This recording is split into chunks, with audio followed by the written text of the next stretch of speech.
Thanks for being here. This is Truth Seekers with your host, Stephen Cambion. Please rate, like and comment on our videos or podcasts. If you are listening to an audio podcast, please rate us 5 stars to help us rise in the search rankings. If you are watching on YouTube, please like, comment and subscribe to our channel. If you're listening to an audio podcast, we love and appreciate you listeners, but you are missing the live tapings. All our shows are recorded live with video feed. We'd love you to come be a part of our live broadcasts and tapings for the podcast. Head on over to YouTube, click the search tool, the little magnifying glass, put Truth Seekers, one word in the search bar, and hit enter. You'll see a strange and mysterious guy with sunglasses. That means you found the channel. Go there, smash the subscribe button and hit the notification bell to receive up-to-date info on our YouTube channel. We welcome you to be a part of our live taping and our chat room during the live broadcasts. Seek the truth. Speak the truth. This is Truth Seekers. Truth Seekers. Truth Seekers.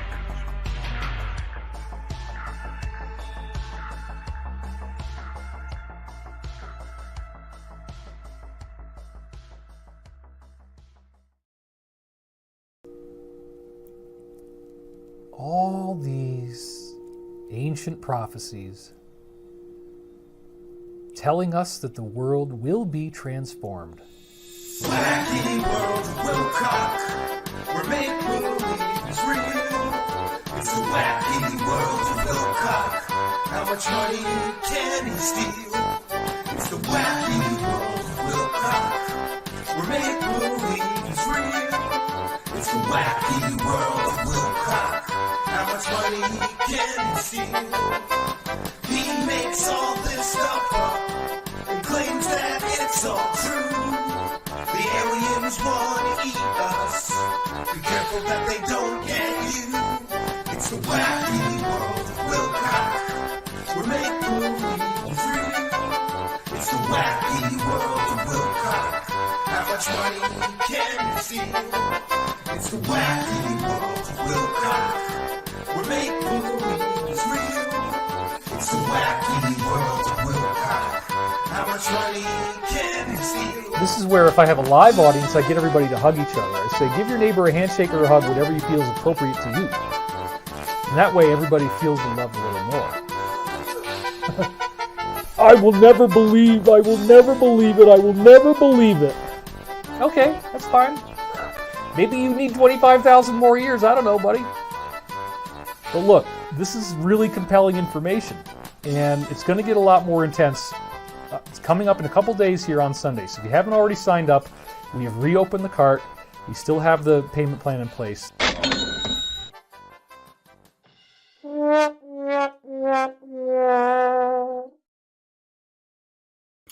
Greetings and salutations, friends, and welcome back. It is once again time for another Truth Seekers episode of Wacky World of Wilcock. For those unaware, we have been covering David Wilcock and his various live streams for quite some time now, and it's become one of the most popular things that we do here.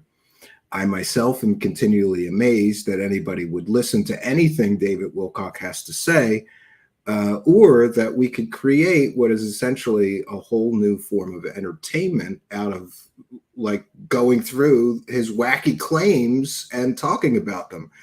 But this is where we're at, and this is where we find themselves.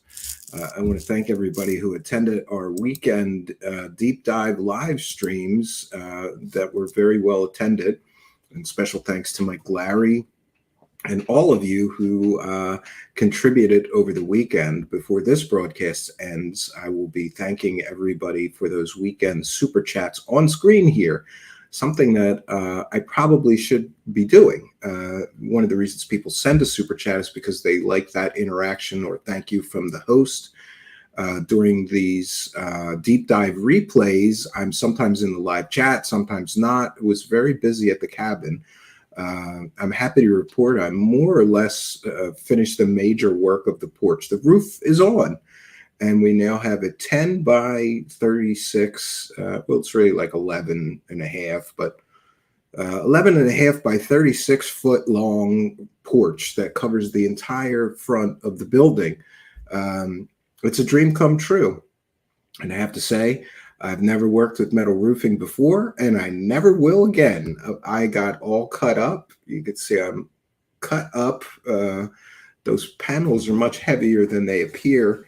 And that's doing something like I did over this weekend is not a one-man job. You really should have two guys, one person to help you lift the roof panels. And in any case, I'll show some pictures of the all but finished porch. We still have to do some metal flashing and some trim work and things like that. The porch also includes a natural stone patio. My neighbor, Matt, shout out to Matt, he reminded me that it took me like 4 or 5 weekends just to build the stone patio last year in preparation for putting the roof on this year. So what a monumental project. And to those dumb dickheads who keep saying, we get it, you're rich, you have a vacation home, they should know that this is not money. It is not money that built that cabin. It is time, energy, passion, and dedication. And I'm very fond of saying, and I am speaking about David Wilcock, that men build log cabins and bitches, friends, bitches buy a log cabin. I've been building that place for several years now. It's largely been built out of resources from the forest, natural stone pulled from my land, standing dead and fallen trees, and trash picked windows, doors, scrap wood, whatever I could find. So I don't understand the criticism and the haters, but it is what it is. People love to find attack vectors. If I knew that somebody spent like 4 years of their weekends building something, I would say, good for you, man. That's awesome that you had that kind of passion to do that you stuck to it all this time. I certainly wouldn't be tearing anybody down. And by the way, I know several people like me who have been doing this, who've become quite friendly. But let's move back to the wacky world of Wilcock. This week has been like any other week. He's making various stupid claims, and he is continuing to push the failed Q narrative from the account Shadows of Ezra, who doesn't even know who he is, but then said he was insane. Because David Wilcock is now claiming that the Shadows of Ezra poster on Twitter and Telegram, which is basically a Q-tard poster, lives inside of his computer and knows what he's dreaming and then posts whatever David Wilcock is dreaming. It is the stupidest thing I've ever heard. Does he really believe that there's a real life human living inside of his computer? I don't know, but we'll get to the clip. But I wanted to begin tonight with some discussion of my personal belief that David Wilcock is a New Age false prophet, like many New Age false prophets. But we'll begin tonight with a general overview of David Wilcock and his various claims throughout the years. He is, after all, a prominent figure in the realms of New Age spirituality, conspiracy theories, and, of course, alternative history. He has amassed a significant following through his books, lectures, and appearances on television programs and the streaming service Gaia.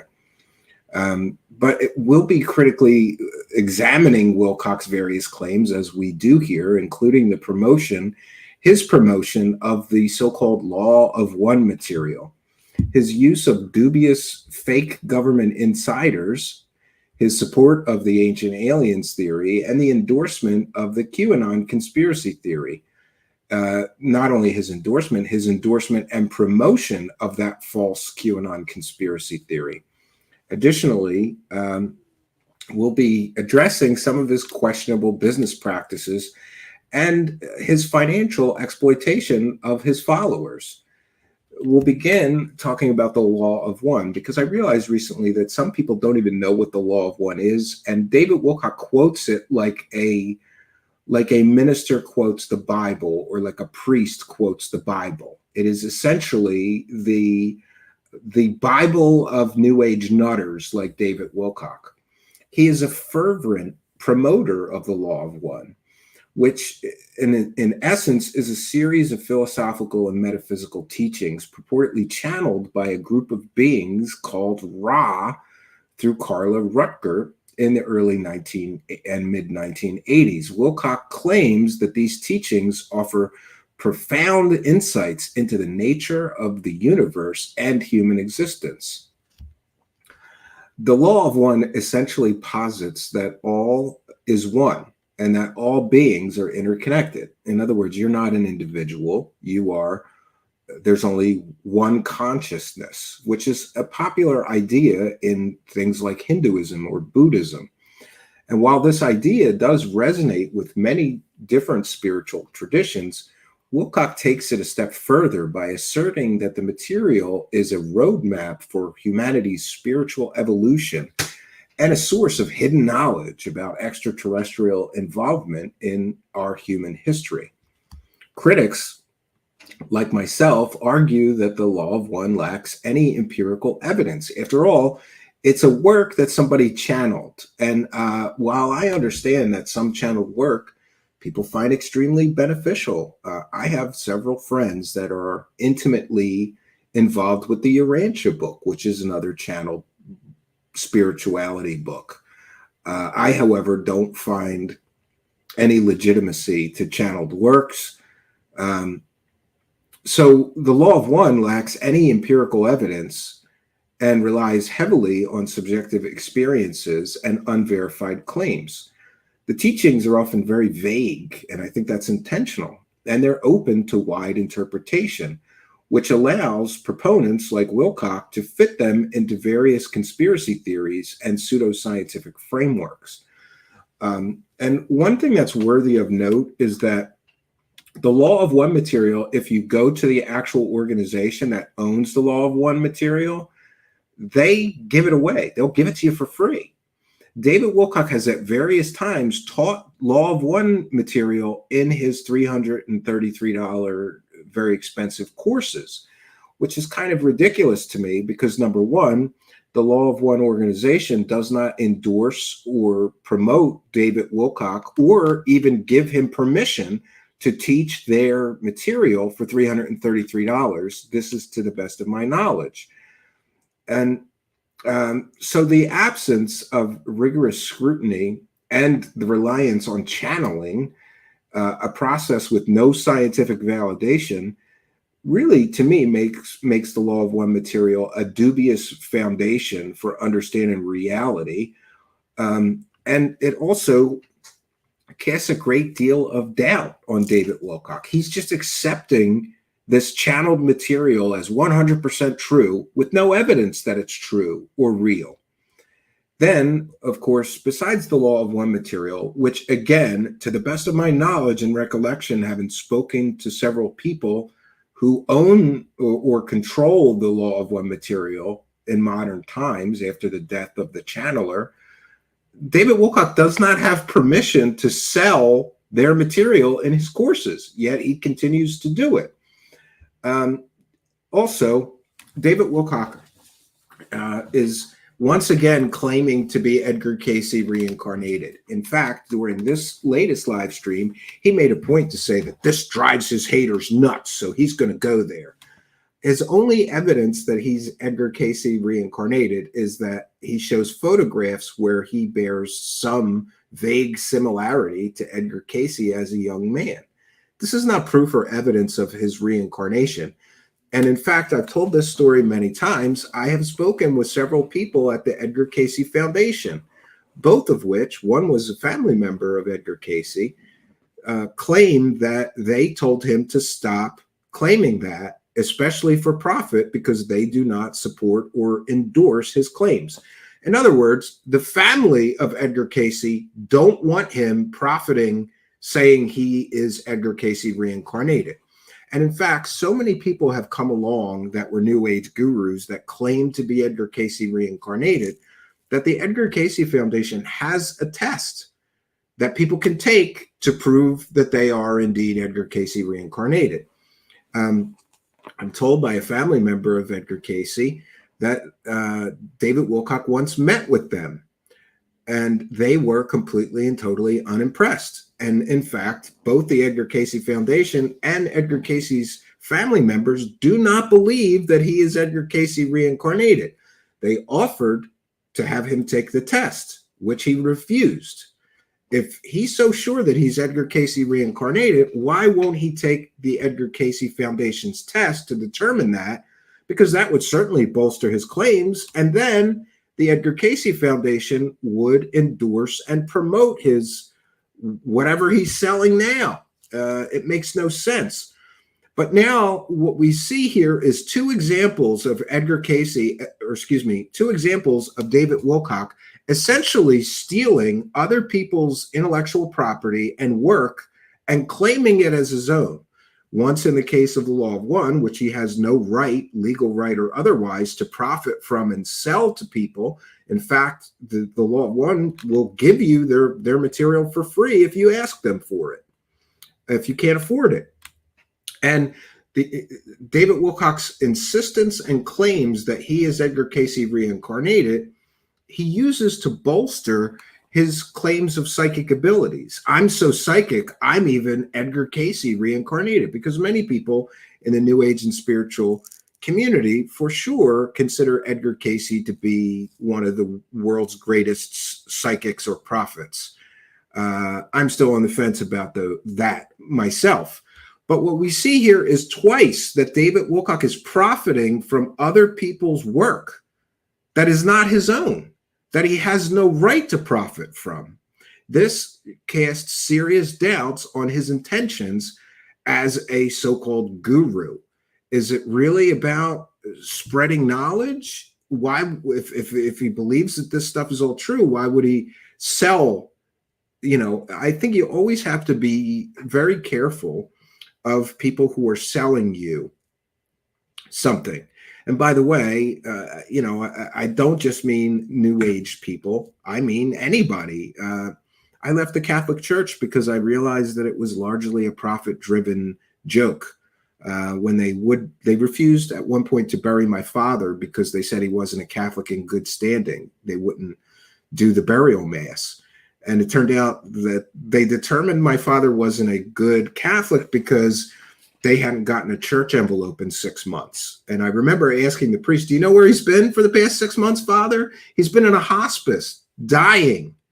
That's why he hasn't been in church. But he watched church on a television every Sunday morning. And he remained a good Catholic. I left the Catholic Church. They're all about money. And so are people like David Wilcock.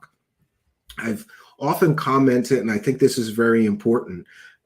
If you're interested in spirituality, everybody will give it to you for free. Everybody with good intentions, that is. There's the Gideon Society. You can get free Bibles. Anybody that wants one, the Gideon Society will give you a free Bible. There is various Hindu and Buddhist organizations which, if you will agree to pay for the shipping of spiritual texts, books on meditation, they will give them to you for free. So if you want to learn to meditate or you want to expand your knowledge of spirituality, there are various free options to do that. You don't need to pay a joker like David Wilcock $333 for the material that he's sharing is essentially free. And most of it available on the internet, which is where he cobbles it together from. Next, so we've clearly established that David Wilcock is essentially, in my opinion, stealing material from people he does not have the right to steal material from, repackaging it and selling it for $333. Then there's also the issue of his fake government insiders and unsubstantiated, unproven stories.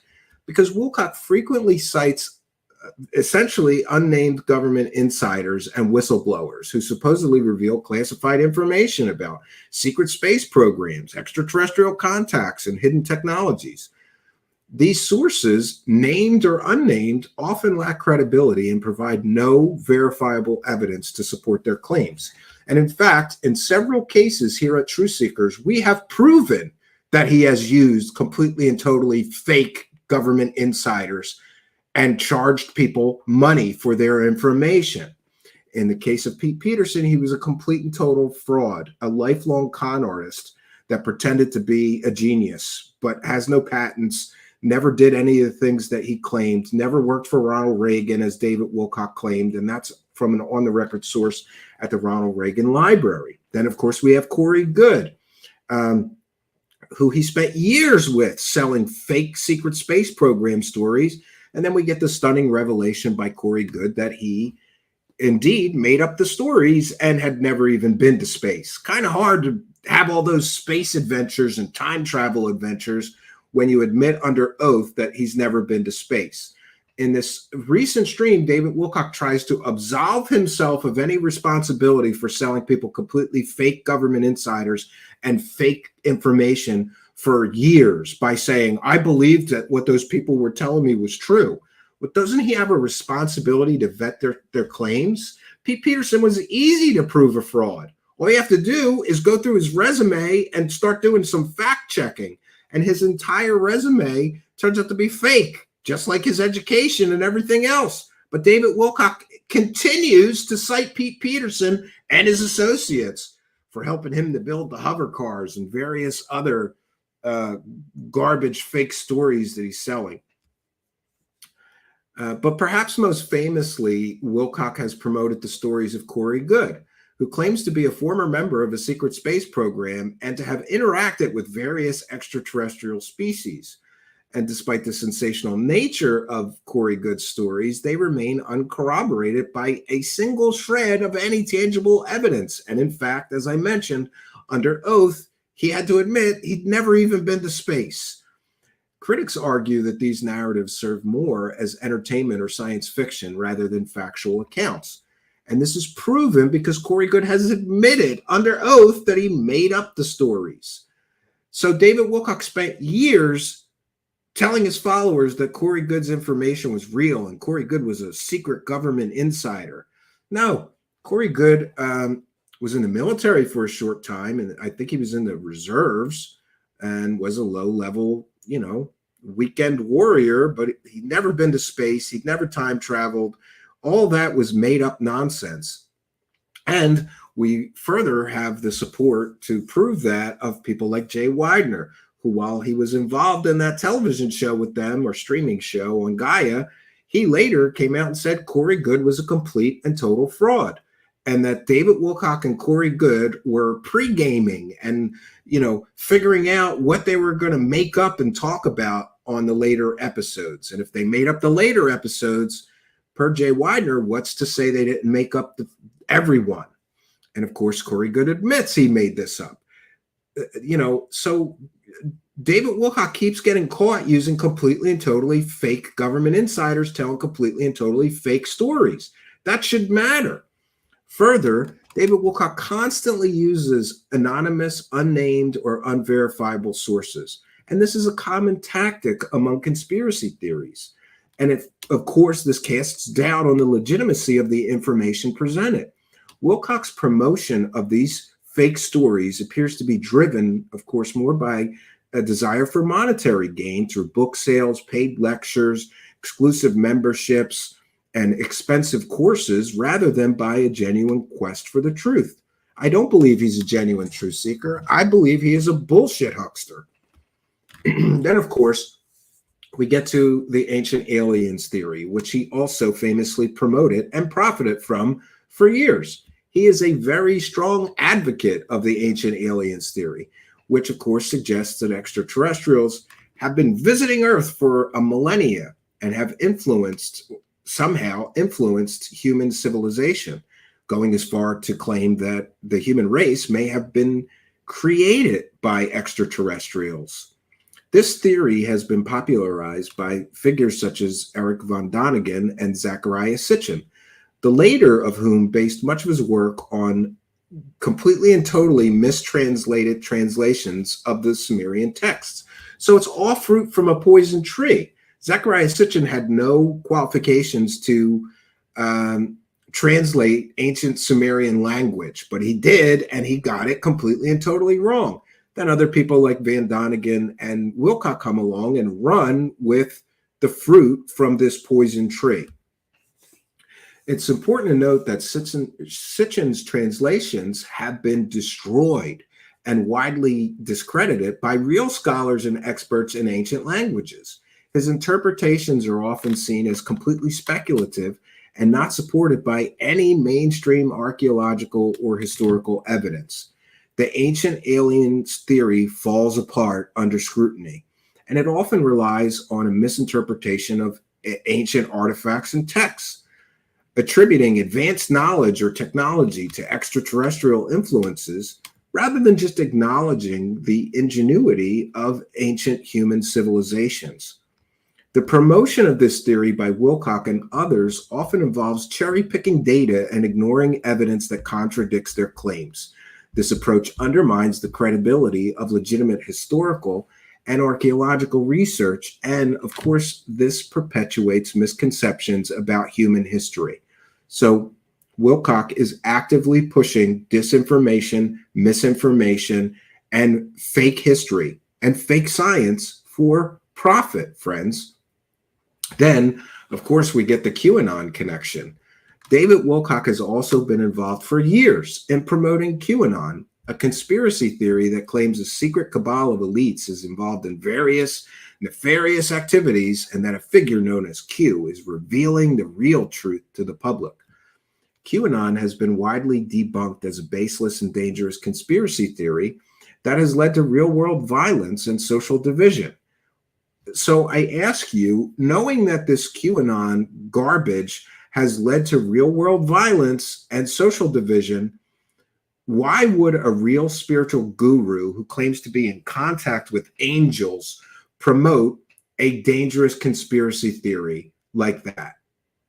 The truth is, a real spiritual person would not do that.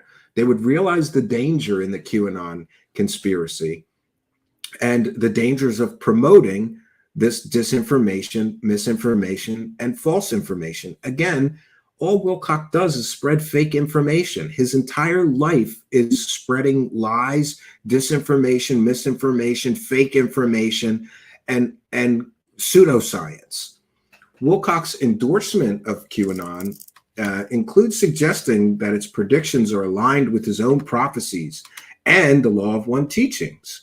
However, QAnon's claims have consistently been proven completely and totally false, and its origins have been traced back to an online message board that is known for hoaxes and misinformation, and people essentially playing tricks on people on the internet. The association with QAnon further discredits Wilcock's credibility, and it shows a pattern of endorsing and promoting unfounded and harmful conspiracy theories for his own personal gain.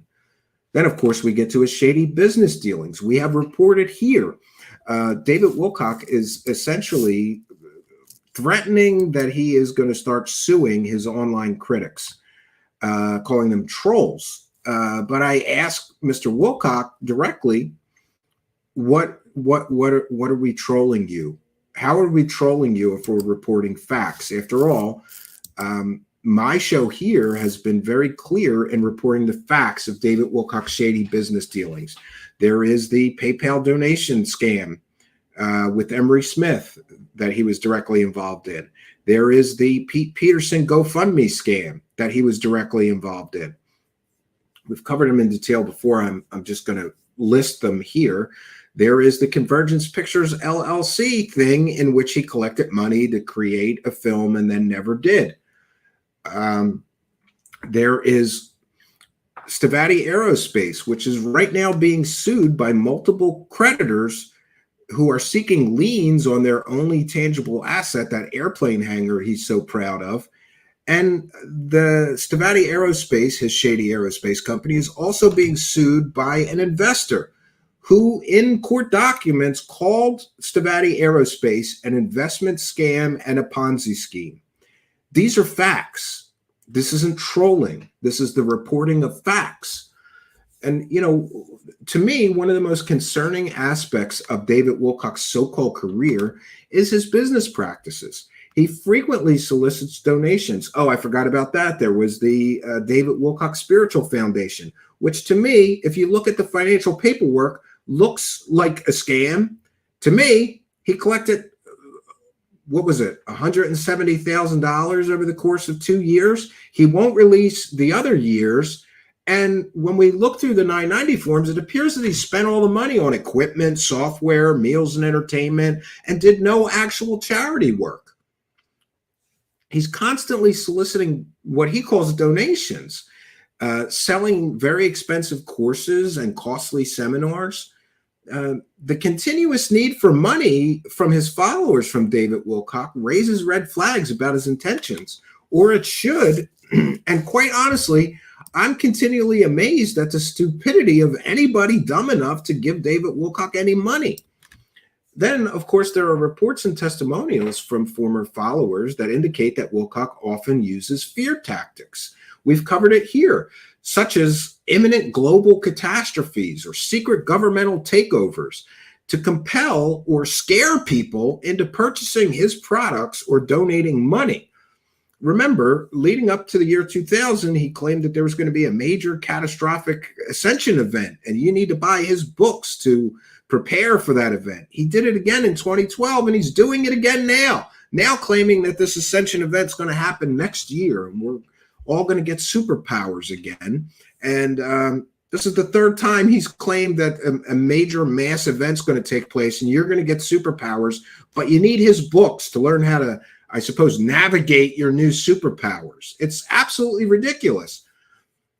The exploitation of the vulnerable individuals that follow him, it really bothers me, because these people are seeking spiritual or existential answers to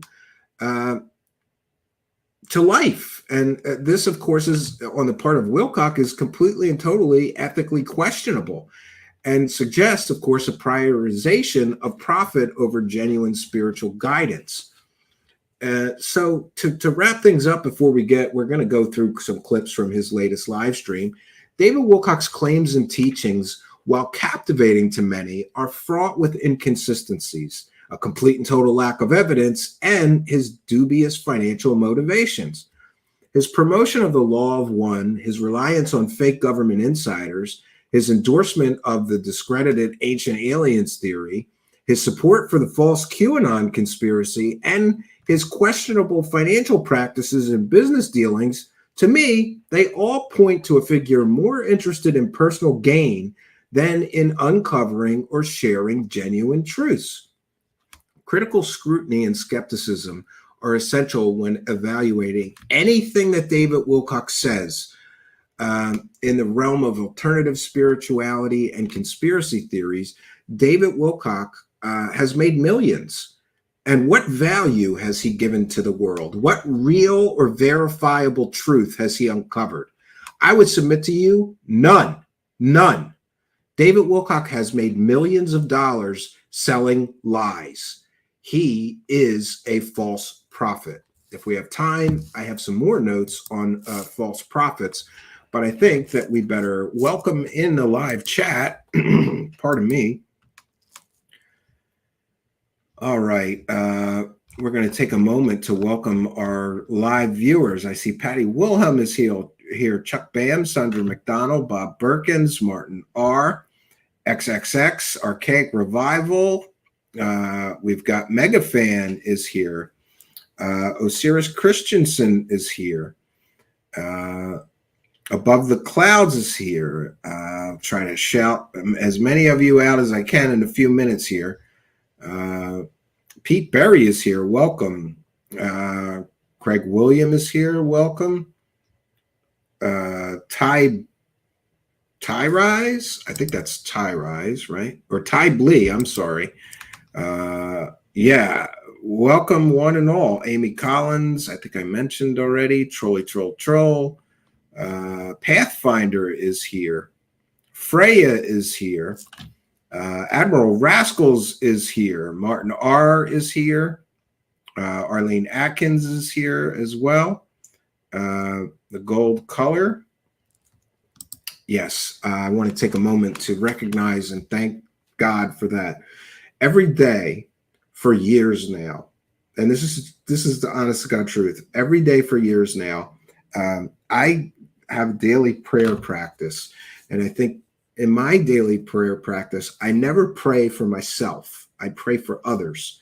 Julian Assange has been on my daily prayer list since his initial persecution and arrest, and the whole time he was stuck in the embassy. Every day for years and years and years now, Julian Assange has been on my prayer list. And so there today has been an answer to a prayer, because apparently he's reached a plea agreement which would free him. And he was just released an hour ago. So thank God. God is great. God is good. And Julian Assange is finally free.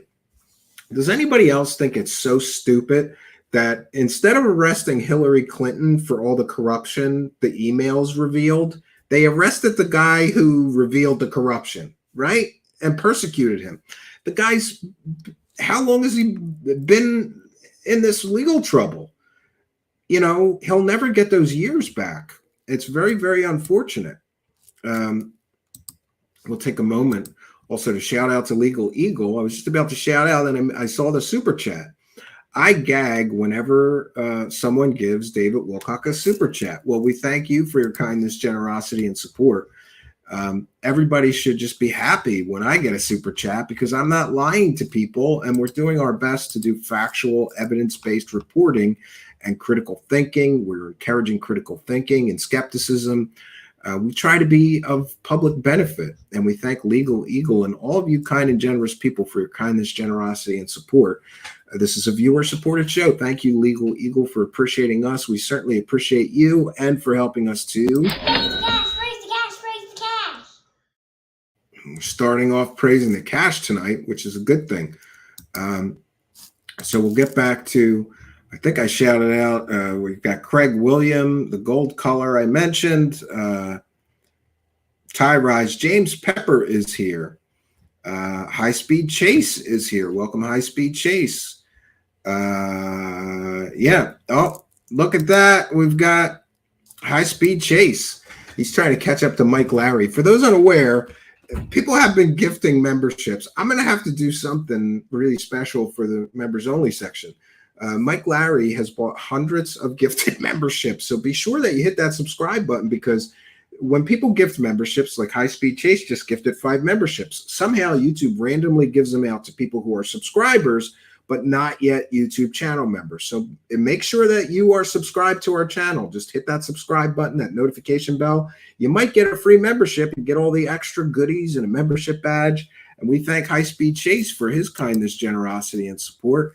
And as well as Mike Larry, who bought so many of them, I have lost count. And High Speed Chase is in second place, trying to catch up to him. Thank you, High Speed Chase. Raise the cash, raise the cash, raise the cash. All right, we're going to get into the clips, but first I have to go all the way to the beginning of the live chat. I'm way behind now, trying to shout everybody out. If I missed you, I apologize. Nigel Phillips is here from the UK. Shout out to Nigel Phillips. I mentioned Freya. Aliens are sus. Mirth Whitehouse, shout out. Martin R. I mentioned. I'm seeing some of you. Space Exposure is here. The Hydrogen Line is here. The Egyptian Princess, Siren 1. UFO Shane is here. GS Crippler is here. Pathfinder, Pete Berry, I mentioned. Yeah, so I've shouted out as many of you as I can. I don't know what that name is, so I'll just say Jay is here. Shout out to Jay, who says hello. Okay, yes, so we've got a great crowd for tonight. Excellent attendance. We're gonna get into these clips, and I want to thank Macario on Twitter, because we used to go through the entire 3.5 hour live stream, but I don't think people want to keep seeing that. Let me know if you do in the comments. I'd appreciate that. But we're going to go through the clips that Macario has gathered. But before we do that, and this is a comedic parody, so it is covered under fair use. I'm going to do this one first. The fridge is too loud. Where is Girly? The fridge is too loud. Where is Girly? Where is Girly? The fridge is too loud. For those unaware, David Wilcock really complained. 1 second here. There's another one about a banana sandwich, which I think is great. And I'm going to have to get with Macario to find out what's.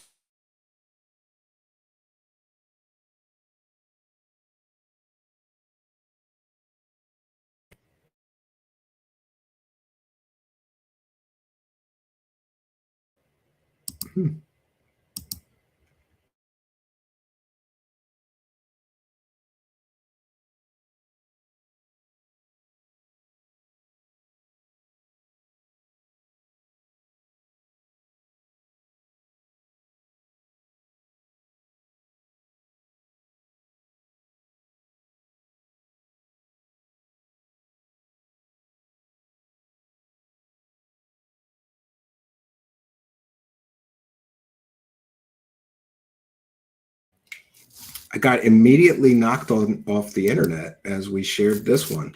I don't know what that was about, but I've reconnected here. Yeah. That's not the end a banana goes in. That's not the end the banana goes in.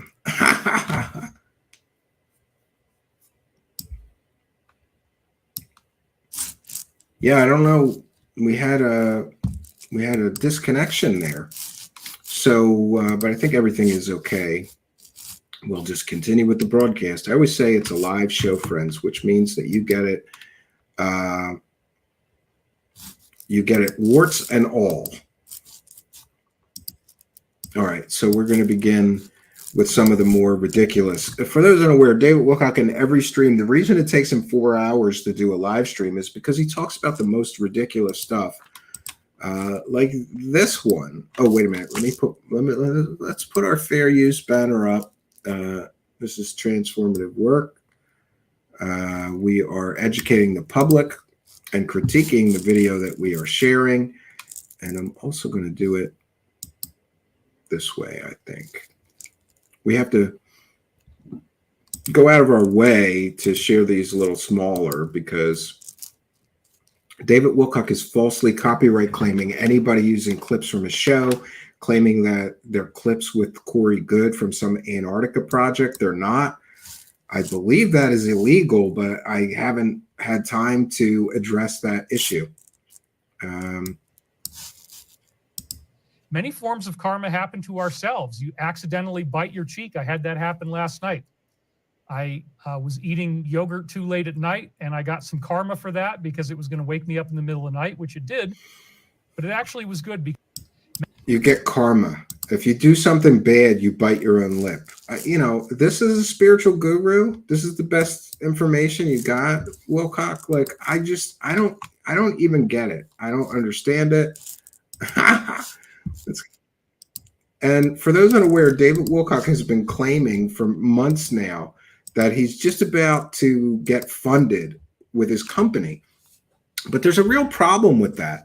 David Wilcock's aerospace company, which he continually claims every week is just about to get their funding and a new investor, is being sued in court by a previous investor who gave them $1 million and never got his money back or any of his investment back. And he called their business an investment scam and a Ponzi scheme.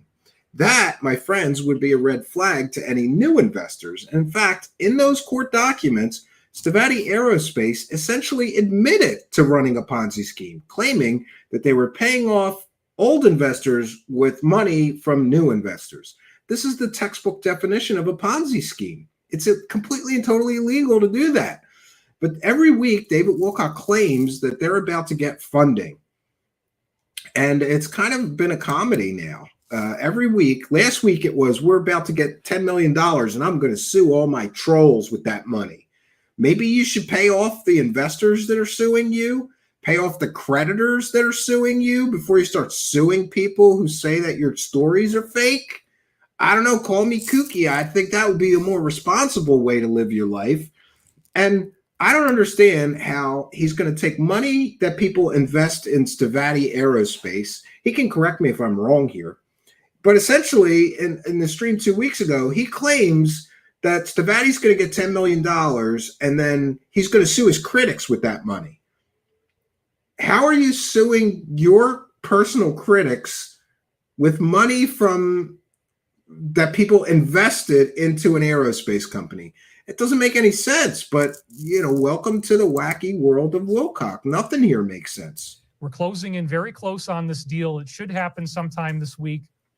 There's some final things that need. Last week, he said that the deal would be closed by Thursday. This is just more proof that David Wilcock, every time he says something, he's lying. Last week, he said the deal will be closed by Thursday, and then I'm going to get the money and start suing my trolls and critics. Now it's kicked the can. Need to be done. The person who's providing the collateral for us is an attorney. I wonder if Liz Laurie is involved in this. For those unaware, Liz Laurie was David Wilcock and Corey Good's attack dog for a while, sending people angry lawyer letters. You better shut up about my client or I'm going to sue you. Of course, Liz Laurie later broke with Corey Good over money because she wrote a course for him and he never paid her. We do know that Liz Laurie was somehow, at least tangentially, I think that's the right word for it, involved in David Wilcock transferring his home out of his own ownership and into a shell corporation. At least the entity that did that is registered at a property she once owned and has a business at, or had a business at. So is Liz Laurie the attorney that's putting up money for him to get a loan? Who knows? But I would strongly advise anybody against putting any money or collateral. Could you imagine if you put your house up for collateral and let's say your house was worth $500,000 or $1 million and David Wilcock got a loan to that amount and then didn't pay it back? You'd lose your home. You could lose your home. I would strongly caution anybody from entering into any business relationship with David Wilcock. And that's my opinion, having observed his shady business dealings and practices for years now. And I'm entitled to that opinion based on the available evidence. And this person has flown into LA as of Friday. And so all of the final stages of getting ready to close are happening. And again, this is a direct conduit to us getting the money to begin hovercar projects with real anti-gravity. Remember, also, it's important to note that Mr. Wilcock claimed 2 years ago now, just about 2 years ago, he claimed that they would have a working hovercar prototype in a year. Then he walked that back and said, once we get the funding, I want him to get this funding because I want to know what the next excuse when he never produces a hovercar and never produces a free energy engine. What is his next excuse going to be? Well, you got the money. Then he's probably going to blame somebody else. Oh, somebody stole the money. They misappropriated the funds, so we didn't have the funding to build the hovercar. There's always some excuse with this guy. And by the way, free energy is a scam. And anti-gravity doesn't work according to any real scientist, any reputable real science. It's fringe pseudoscience. And by the way, I'm still hopeful that somebody will crack the code and create anti-gravity engines. That would be awesome. But we have to be very cautious when people make these claims, especially as flippantly as Wilcock does. Not fans of propeller blades or jet engines, but real anti-gravity. And the power plant. He just backed himself into a corner there. He could have had an out. He could have given up on an anti-gravity engine.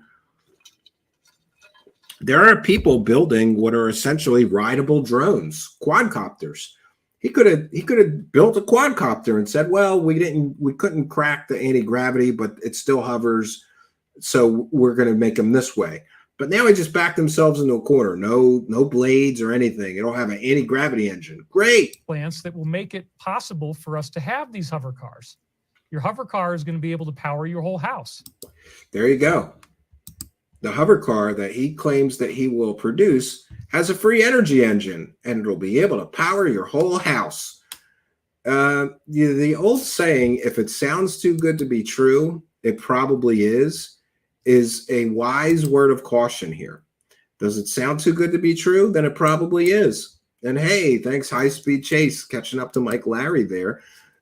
gifted another 5 memberships. Again, friends, if you're not a subscriber and you want a free membership, then hit that subscribe button, because YouTube randomly gives out these free gifted memberships to people who are subscribers but not yet members. So you too could get a free membership perhaps just by clicking that subscribe button. Thank you, High Speed Chase, longtime show supporter. And I have to say, he's no Wookiee spanker like this guy, Wilcock. Wilcock is definitely a Wookiee spanker, High Speed Chase. Raise the cash, raise the cash, raise the cash. All right, let's continue. These are more hover car claims. And it would be able to fit in your garage. So the hover car project isn't the very, very first thing that we're going to do. The first thing we're going to do is called the SM150. Okay, so we're gonna live fact check David Wilcock here. So the first project they do is not going to be the hover car project, even though he's been promising his followers hover cars for 2 years now. It's going to be the SM150, which I think was like a tanker. 1 second, I'm trying to locate that.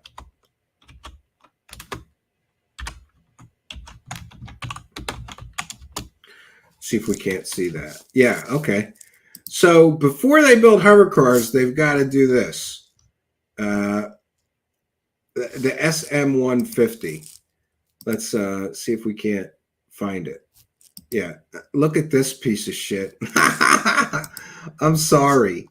That, first of all, swept wings is very difficult for even an established aerospace company to do. I mean, forward sweeping wings, right? You see how the wings don't go from front to back in their slope? They go from back to front. That is a very difficult design from an aeronautics standpoint. And even people like Lockheed Martin and Northrop has struggled with these kind of swept wing designs. But David Wilcock's Shady Aerospace Company, which has never produced a single airplane, claim that they're going to do this project first. So how long does anybody know? Like, let's think about this logically for a second. How long does it take to build an entire aircraft from prototype to being able to mass produce it? Well, friends, I did some research and I reached out to a friend in the aerospace industry who told me that even huge companies like Northrop Grumman, Lockheed Martin, and others would take years and years, sometimes a decade, to go from initial design to prototype to test flights to doing all the tooling, factories, and having the ability to mass manufacture a particular aircraft. So David Wilcock just said they're going to do this project first, which means they could be working on that for 10 years and you'll never see a hover car. Or at least a few years it would take them. Remember, they have no manufacturing facilities. They have no employees. They have no designers, no metal workers, no machine shop. How are they building an airplane first? They're going to mass manufacture this. Then they're going to do the hover car project. You know, I'm sorry, but David Wilcock doesn't live in reality. And High Speed Chase with another one, a kind and generous $2 super chat says, "Fear the Wookiee spankers." Thanks for helping us praise the cash, High Speed. Raise the cash, raise the cash, raise the cash. Amazing. So just from a logic and reality perspective, David Wilcock is full of shit. If he doesn't go straight into hover cars, he's got to get through this project first, which could take a decade, according to real aerospace people, right? Amazing. Amazing. Let's see what else he has to say. Which is a really remarkable aircraft that has many different applications, including drone applications, as well as a Cessna type of private aircraft. But the point is, we are here now. I mean, this is happening. The plane is taking off, pun intended. He's been saying that this is happening for 2 years. Nothing's happened. And I'm not going to play the clip again, but we famously played you a clip from somebody right on the ground, right in front of their aircraft hangar. There was nobody there. There's nothing going on at their aircraft hangar facility. They don't have a single employee working there. And David Wilcock is on a public live stream. By the way, this is very problematic from a perspective of the Securities and Exchange Commission, because he's basically saying we're doing all these great things while Stavati is trying to get loans and solicit public investment money from people. They're trying to get investors, and he is pie in the skying it here. You're not allowed to lie to potential investors or make public statements that you know are not completely and totally accurate. Now, I'm sure there's some wiggle room here, but this is problematic for Wilcock. We are getting financed, and I think part of why every week he keeps saying that they're getting financed. Every week he says they're getting financed, but every week it's kick the can. Oh, next week, and he never gets the money.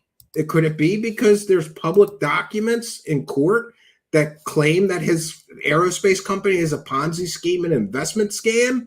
So maybe he's having trouble getting people to loan his company money? I would think so. And he's even talked about that they're willing to pay exorbitant rates to get the money, like 50% interest. I hope you got strong kneecaps, Mr. Wilcock, if you know what I mean. On this deal, and it won't get collapsed like many of the others, is because, frankly, the commissions for all the different entities putting it together, the brokers, the attorneys, they're getting massively paid. Some people are getting almost or more than $1 million in commission. Who gets $1 million in commission to get a company a $10 million loan at 50% interest? I'd like to see the paperwork, Mr. Wilcock, because I don't believe anything Wilcock says. I feel like every time Wilcock opens his mouth, he's lying through his fake teeth. And that is demonstrated by his history of lying through his fake teeth. So that actually works in our favor. You know, the fact that it's so lucrative for the people doing it, it's actually a really bad deal for us. It's almost like a 50% tax on the money we're doing. But up until now, we haven't been able to secure project financing. So as a result, we got more donations. Renegade Indigo, thank you very much. What about your factory? You said you would need workers. It would be my dream to work for you. Yeah, and famously, they got all these tax breaks to the tune of millions of dollars because they promised that they were going to create, what was it, 400 or 500 jobs that were all over $100,000. They didn't create one single job. But here, stupid people are in his live chat going, I want to work for your aerospace company and help you build the hover cars. Sure. Yes, there you see it there. Steve Rogers also, thank you. So we are going to be hiring people, and we hope to expand this a lot more in the future because there's many different things that we're going to do. So I do encourage everybody to reach out to us as we get this going. And if you have that desire, we're happy. Yeah, so instead of paying back the hundreds of thousands of dollars they're in debt, or paying back that investor the $1 million that they're being sued for, they're going to give out $100,000 a year jobs to people with a loan that costs 50% interest, according to David Wilcock's earlier stream 2 weeks ago. If none of this makes any sense, that's because this is largely bullshit, in my opinion. It's all based on bull. It's getting thick in here. I need waiters. To try to find a place if where we can put you. Oh, we got to try to find a place where we can put you. Sure. We got to try to find a place we can put you. Great. Very close to closing in on a deal. Every week, he's very close to closing in on a deal. 1 second here. Oh, thank you. Macario is sending me the AI tool he used to make those funny clips of Wilcock. So we'll have lots more for you soon. Thank you, Macario. I appreciate it. And thanks to Macario for compiling these clips so that I do not have to. For those unaware, I'm very short of time in the summer months because I have my boys all day and night, both of them. And it's very difficult taking care of two boys. My boys are 8 and 12. So you can imagine it's like a circus around here. Okay. Also, there is an issue. David Wilcock's streams, since his wife left, for those unaware, since his wife left him, she used to run the stream and she would delete any negative comments, posts, or questions. But David Wilcock has been running his live streams like the Wild West, and people have been in there calling him a liar, a grifter, and worse, a con artist, and more. But David Wilcock has now hired staff members so that he can have an echo chamber, and critical voices posts, they're not allowed. He calls that trolling. If you ask questions, you are trolling him, which I completely and totally disagree with. And just to offer you some contrast, we do not censor any comments in the live chat unless somebody is really being belligerent, nasty, and we have to. We have an open door policy here and a free speech zone. David Wilcock is about to go back to the echo chamber. He's actually hired staff, apparently, so that people will not be able to make critical comments in his live chat. And to me, that makes him an intellectual weakling and a coward. If the so-called things you are presenting, Mr. Wilcock, are so piss poor, so evidence-free, so shaky they cannot withstand debate, then I think that says it all. And the fact that he has to hire people to delete negative comments or critical questions shows you that Mr. Wilcock is an intellectual weakling and a coward whose so-called information is so fake it cannot withstand even somebody in the live chat asking a question that's critical. Yeah, we have a new team that's helping us. So we're not going to have haters running rampant in our comment section here. If you do have some customer service issues, we're in the process of transitioning to this new team. So please, again, write. Yeah, and I don't understand if he is so broke as he has been complaining about for months and months and months now, and we know he's $60,000 in debt. We know that his aerospace company is being sued for $1.5 million, I think, altogether with the various people that are suing him. And he claims to be $1.5 million in debt to the IRS. Plus, there's the $60,000 lien on his home, which is really not his home anymore. He transferred it to a shell corporation, which is shady, and the IRS may need to know about that. This is very, very problematic. Just imagine if you were $3 million in debt between your company and your other company. Would you be hiring people to delete comments from the live chat? Does that sound like that's a good investment of money? Well, gee, I'm like $3 million in debt between Stavati and my Divine Cosmos business. Then I owe, and I owe the IRS $1.5 million. That's half of the $3 million in debt. It's over $3 million in debt. But according to David Wilcock, he's hiring staff to censor his live chat with whatever money he has. Instead of paying his bills and trying to settle those lawsuits, he's hiring staff to censor his chat. I think that says a lot about Mr. Wilcock. Right in through the website, thedisclosure.com. Don't go to thedisclosure.com. By the way, there's an awful lot of people complaining that they purchased the book bundle and never received a link to download it. I've sent several emails to info@dwilcock.com. Please help. Thank you. I don't know about you, but if I bought some let me make that bigger. I apologize. If I bought some very expensive books from David Wilcock, I think they were $333, but now they're discounted because nobody's buying them. By the way, he admits nobody's buying these shitty angel books of his. And one could ask themselves, does it make sense that an angel would give him secret and sacred knowledge and then tell him to sell that information for $333 to stupid earthlings? I don't think so. I don't think that's something an angel would be on board with. But welcome to the wacky world of Wilcock.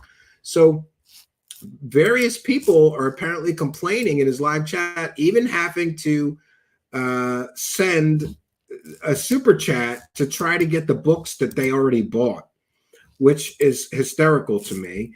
And here's another there's a lot of critical posts. They're not doing such a good job on his echo chamber over there. This person is saying, we are 1 year away from a Heaven's Gate David Wilcock cult. If he asked you to wear the tracksuit, walk away.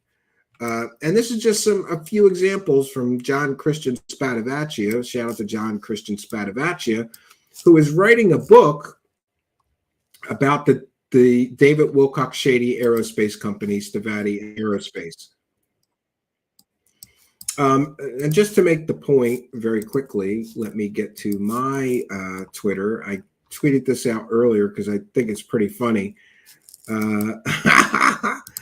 And yeah, by the way, David Wilcock is so concerned with his trolls. Here's somebody on Twitter that goes by calling all grifters. It's at less spam, less underscore les underscore spam SPAM 46510, who says, I love this clip from David Wilcock. He lets the mask slip and admits that no one is buying his books. So 1 second, we'll share that. And again, this is fair use. We are educating the public here. Do I have it? Yes. Okay. This is a clip from David Wilcock admitting that nobody is buying his books. Way beyond the scope of what we can do now. Some of it is on Sacred Science and Microprophecies at, again, thedisclosure.com. That is available for purchase if you are so inclined. Nobody's doing it, but that's okay. Nobody is doing it.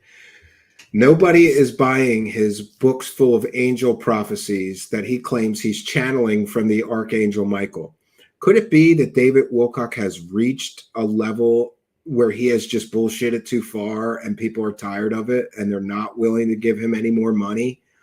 I, for example, over the weekend talked to somebody that has been following David Wilcock since 1999, right before the year 2000. And even they say they don't believe that David Wilcock is channeling aliens, Ra, or anybody else, and that they have wasted years of their life listening to this guy tell fake stories, and they will not give him another dime.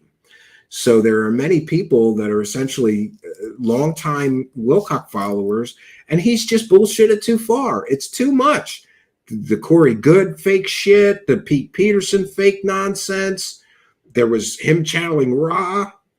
That's fake nonsense. There was him claiming to be Edgar Casey reincarnated. That turned out to be fake nonsense. His year 2000 predictions, fake. His year 2012 predictions, fake.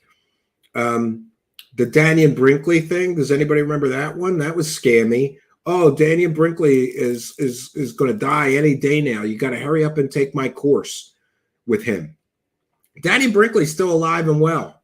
And it was years ago that David Wilcock claimed that this was like his last testament. You got to hurry up and buy my $333 course with him. You know, he's done scam too far, I think. Yeah, we will continue with our journey here. I've got some more clips to share. 1 second. David Wilcock is also right now trying to convince his followers that he is not a demon or demonic.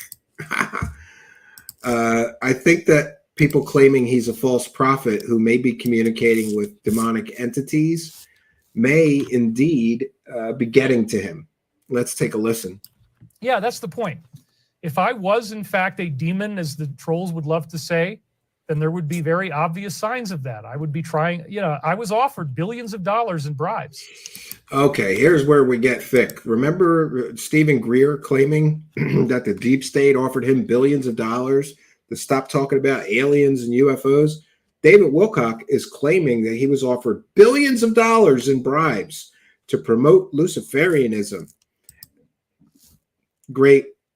By what you could call the deep state, specifically because they wanted me to talk about Lucifer. They said, all you have to do is say nice things about Lucifer, and we'll get you set up with one of these collateral accounts. All you have to do is come up with $16,000 cash. It goes into 2 accounts. Listen to this cockamamie excuse for how they were going to give him billions of dollars. It goes into 2 accounts that are $8,000 each.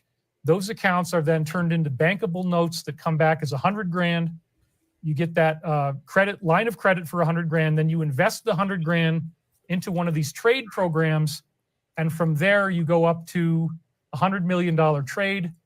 That money is yours, and then you can begin investing in these weird things called the secondary market. So within a year, supposedly my account would be over $1 billion. Tarotina, one of my favorites. By the way, he mentions by name Tarotina. For those unaware, she filed a false copyright strike, a hard copyright strike against my channel. We appealed it and won. And she also got a community guideline strike against her YouTube channel because she was openly, to my knowledge, she got a community guideline strike. In addition to the strike that she put on our channel, reverting to her channel, he mentions her by name. And David Wilcock, I'm going to put this in the form of a question. Did you send one of your favorite followers to falsely copyright strike my channel, which could affect my channel, my income, and more? Did you do that? I don't know that he did. I'm asking a question because here he mentions her by name. And in another part of the stream, he says that she's one of his favorite followers, right? Called the secondary market. So within a year, supposedly, my account would be over $1 billion. Tarotina, one of my favorites, says they tried many times to get you inside, but you are so strong. Yeah, I mean, I was bribed with astronomical amounts of money. This is absolutely true.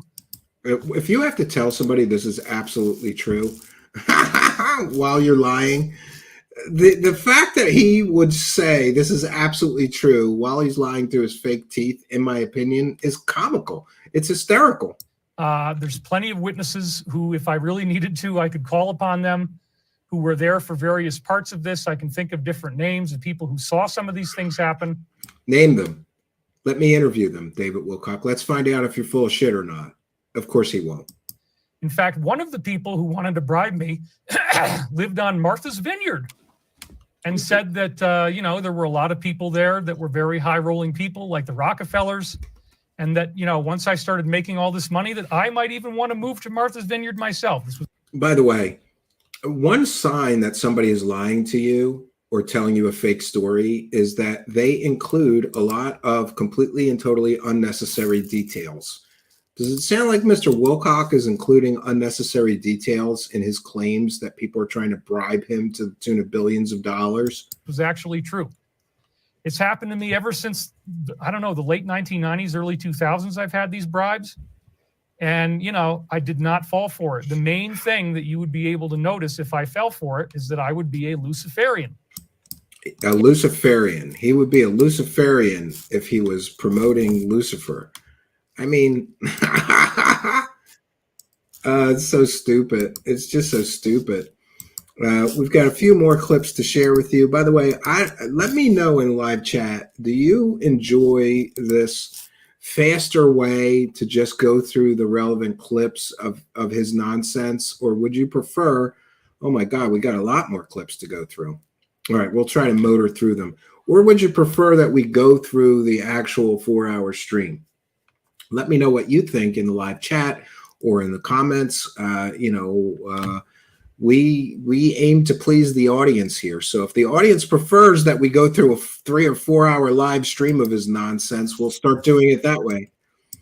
Now, a lot of people that are critical of David Wilcock are saying that here he is describing himself. He's obsessed with psychopaths. And David Wilcock has basically asserted that anybody that speaks out against him is a psychopath. And I'm just here to tell you, I mean, I haven't taken a psychological exam to determine it, but I'm not a psychopath. I happen to be a very loving man and very empathic towards others' feelings. So I think that precludes me from being a psychopath. I help a lot of people. I'm desperately in love with my wife and will do anything for her or my children, meaning that, I care about others' feelings or any of my family members. But I think it's funny that Wilcock is essentially claiming that anybody that is critical of him is automatically a psychopath. That's not the case. These things need to be evaluated on a case-by-case basis.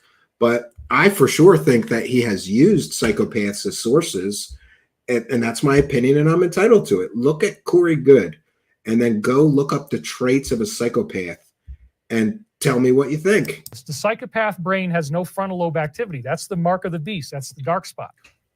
Without the frontal lobes, there's no empathy. There's no love. If you tell them that you love them, that doesn't do anything for them. They don't feel good about that. The way this brain configuration works is that it can happen from one instance of trauma, especially sexual trauma when you're a child. So I'm having all these things. This is funny. So this is a clip. This is David Wilcock describing himself. Let's go back Dark over. spot. Without the frontal lobes, there's no empathy, there's no love.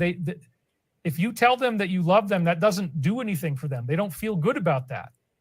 The way this brain configuration works is that it can happen from one instance of trauma, especially sexual trauma when you're a child. So I'm having all these things going on. I start having this time loop in 1997, which includes the memory that I was abused.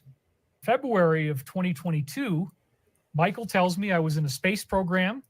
Michael tells me that that I experienced sexual trauma. Oh, so does that mean that David Wilcock is a psychopath? By his own definition, hey, you could be sexually abused one time, and that makes you a psychopath. They're just going to have a really hard time with being sexual, which has also been my case, as I said last weekend. Yes, David Wilcock apparently gets physically ill when he tries to bang a woman. And look, I'm not here to judge, right? But if you get physically ill when you try to bang a woman, a female, that may be some indication that, well, I don't even want to go there. You know what I mean, though. Like, who gets physically ill when they try to have sex with a woman? I remember being extremely nervous the first couple of times that I, got some, but I didn't get physically ill. Wilcock apparently gets physically ill when he tries to have sex with a woman. I don't want to go into all the detail because it's traumatic, but my relationships have not really been physical. Most of the time, it's just a short amount of time, and then I start to have difficulty. Yeah, I'm going to give David Wilcock some advice about this problem. Look, if a woman wants to D, Wilcock, you got to be able to give it to her. You got to be able to perform. I'm talking be able to get erect in moments. You got to be ever ready. If a woman wants to bang, you got to be able to perform, dude. And he just said, oh, my relationships, they haven't been physical. Well, maybe that's why his wife left him, because she ain't getting enough of the I call it the DD, deep dicking. You got to be able to give the woman the DD, David Wilcock. If you can't provide the DD on demand, she ain't going to stay. And that's another thing, excellent bit of advice to all men. You got to be able to ring her bell, dude. Some of you men are selfish and just, two pump chumps, or you don't perform well. You got to ring the bell, man. You got to, and there's a movie quote that I love. Sex is like Chinese food. It's not over until you both get your cookies, right? You got to be able to ring the bell, give her the DD, the deep stuff, David Wilcock, and don't throw up on her while you're giving her the DD. This is just comical, and it's funny because he's basically saying if you have sexual trauma or abuse, that can make you a psychopath. And meanwhile, he's admitted in his own live streams that he claims to be the victim of some sort of abuse. Now, this is where it gets interesting. David Wilcock is now grifting off of his dying dog. For those unaware, David Wilcock has a dog named Gurley, and here is some disgusting grifting off of a dying dog. If you are grifting for sympathy dollars, claiming that your dog is dying, you might not be in communication with angels. You might not be a real spiritual guru. You might indeed be a fraud. If you are, he's already grifted off of a friend of his, Danny Brinkley, that he claimed was dying. Now he's grifting off of, and then by the way, Danny Brinkley is still alive 2 years after they did that grift or scam, and now he's grifting off of a dying dog. Let's take a listen. Stephanie Casino or Kasanek, she says this money is actually for Gurley. Well, thank you. Yeah, Gurley is really at the end of her life now. She's very, very ill. And that's a whole other story. She can't really get off the floor. She's peeing all over the place. She has very, very bad gas. Just the last 2 days, I've had to stop giving her any food at all, which she really loved to get pieces of fat off of my steaks when I have a steak. Bison. Yeah, and this guy's eating. Remember, he's eating bison ribeye, organic grass-fed bison steaks every day. Steaks when I have a steak, bison steak, but I can't give it to her anymore because the farting was so bad that it was waking me up in the middle of the night, and it was like either a 7, 8, 9, or 10 on the scale of horror of how bad a fart could ever smell. And I'm smelling them every single night. David Wilcock sitting around in his $1 million house smelling dog farts. I'm sorry, that makes me happy. Look, if that makes me a bad person because I'm happy that David Wilcock is sitting around in a multi-million-dollar mansion sniffing farts while he's sleeping, then I'm a bad person. But the fact that he's using this to garner sympathy and get super chats is hysterical to me. Some spiritual guru. So this is part of my initiation right now. My dog is dying. She's very close, I think. And I'm not going to put her down, but I'll tell you, it's looking like she could go at any time. There's probably organ failure going on. She can't control her bladder. She can't digest food anymore. I am giving her digestive enzyme supplementation twice a day. It doesn't really make a difference. Yeah, and I just want to put on the record, I'm a dog guy. I've been a dog guy my whole life. That is really until I suppose my wife's kind of, I like my wife's dogs, but she's got little yapper dogs. I always had big dog, you know. I had a Rottweiler. I had a Malamute Husky. And the Malamute Husky especially, he had what Wilcock is describing here. He had organ failure, and he was unable to walk after a while, and he was urinating all over himself in the house. And eventually you have to put the dog down. You don't just let the dog suffer. So I ask you, what kind of a spiritual guru is letting a dog suffer so that he can beg for super chats more off of garnering sympathy off of his dying dog? What he's describing here is a dog that, in my opinion, needs to be put down. If a dog is experiencing, kidney failure and other organ failures and is unable to digest food, it's time to let the dog go in peace and not let the dog continue to suffer. Now, people can argue with me, I don't know, but Wilcock has got, he lives in a multi-million-dollar mansion. Can he not afford to take the dog to a vet and get a determination? A vet will tell you the truth. Most vets that I've encountered in my lifetime, we've been very blessed with having good vets take care of our dogs over the years. They'll tell you it's time to let them go. The vet told me in the case of my Malamute Husky, which was really my father's, and that dog lived for years and years after my father died, and I kept him, and we tried to take the best care of him that we could, but it reached a point where you had to let him go. A vet will tell you, why doesn't David Wilcock take his dog to the vet and get the vet to determine if it's time to put the dog down, or are you just going to let it suffer while you're collecting super chats? Because that's very spiritual, letting an animal suffer in your home because you might get more super chats and garner more sympathy from the dog dying. So that's another part of me dying to who I was before. I'm the guy who has this dog. I've had her since 2013. It's 12 years. She's not going to be around very much longer. I've talked to people who've been through this, and this is all end stage stuff. So thank you for donating to Girly. He is collecting super chats off of a dying dog.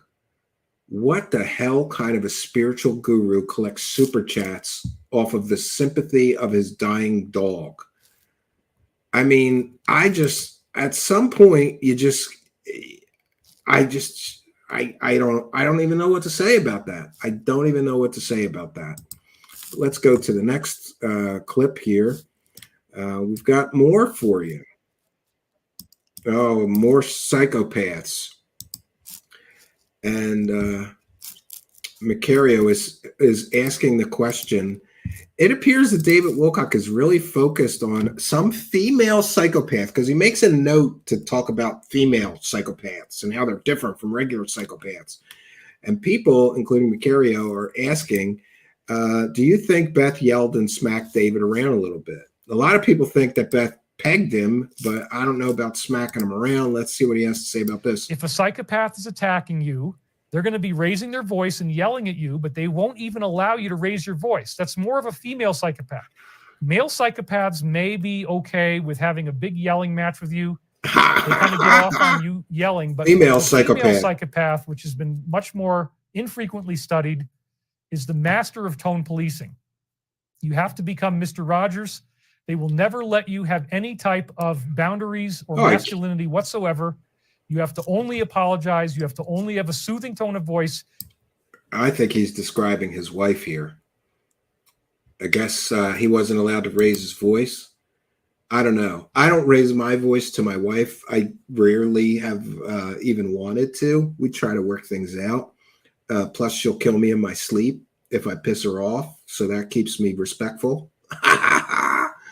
But it appears that there's an awful lot of projection going on with David Wilcock complaining about female psychopaths, right? Even while they're yelling at you and raising their voice, if you raise your voice, now you're in trouble. You are the one who's attacking me. I can't believe it. You're yelling at me. You're yelling at me. I think he's talking about his wife here. And John Christian Spadavaccia says these live streams aren't just revenue generators for him. They are cathartic. They are an outlet for all of his trauma, real or imagined. Yeah, I think that's an accurate. I think John is correct in that assessment. All right, we're going to keep it going here. David Wilcock has to make a point to tell everybody he's not a jerk. This is great. I am not a jerk. I am not an a-hole. I am not weak. I am not too fat, too old, too ugly, too stupid, whatever the hell it is that you got in your quiver. That is not true. It sounds to me like David Wilcock is describing his wife being very abusive to him. And that may be why the marriage ended. You know, I don't know. I've had a lot of male friends that married the wrong woman, so I have sympathy for that. And she did strike me at least as, I don't know, she didn't strike me outright as a psychopath crazy woman. But then again, she married David Wilcock, so she would have to be a little nutty. She did strike me as extremely snobby, right? Like one of those better than thou kind of people. I am a being of infinite worth just by being who I am. He's a being of infinite worth who sells lies for a living. Awesome. I have basic human rights. I have the right to be respected. I have the right to my... And by the way, anybody that says I have the right to be respected, respect is earned. You know, I don't know. I don't understand his line of thinking here. Like, you have to respect me. No, respect is earned. I don't automatically respect people. I'm kind to people when I first meet them, and I give them an opportunity to earn my respect, but I don't automatically respect anybody. Maybe that's just me. My dignity. I have the right to my freedom. I have the right to be treated with kindness, with respect, without being yelled at, without being constantly criticized, without being always having to defend myself and say I'm sorry. I am not a jerk. I am not an a-hole. He's not a jerk or an a-hole. Great. Sounds to me like somebody was extremely abusive to Mr. Wilcock here. 1 second here. Now I lost my place. Oh, man, I lost my place. Oh, I found it again. Okay, we'll go to the next clip. Here we go. We'll go to the next clip. I'll check in with the live chat in just a moment here. If you're in a negative relationship and then you're living in a house that has this type of roof, it's the house's fault now, says Macario. Let's see what he has to say about the house being to blame for his karmic problems. if you're in a negative relationship and then you're living in a house that has this type of roof, it's going to only make the arguing worse. The fighting is going to get worse. You're going to have more car crashes, more bad karma. So don't live in a house like this unless you're ready to be a good person all the time, because it will speed up your karma and you're going to get hit and hit and hit. And that, believe me, I've experienced this. It is true. Living in this house, karma goes really fast. I'm much more accountable for everything. He's accountable for everything karmically. Then why hasn't he been held accountable for selling people fake nonsense for decades now? Yeah, High Speed Chase got a super chat here for being a member for 5 months. Says, obviously, David Wilcock does not know his priorities. Yeah, thank you for being a member for that long and helping us here, High Speed Chase. Raise the gas, raise the gas, All right, and we've got Legal Eagle with another one. Do the stream, drive him further into madness.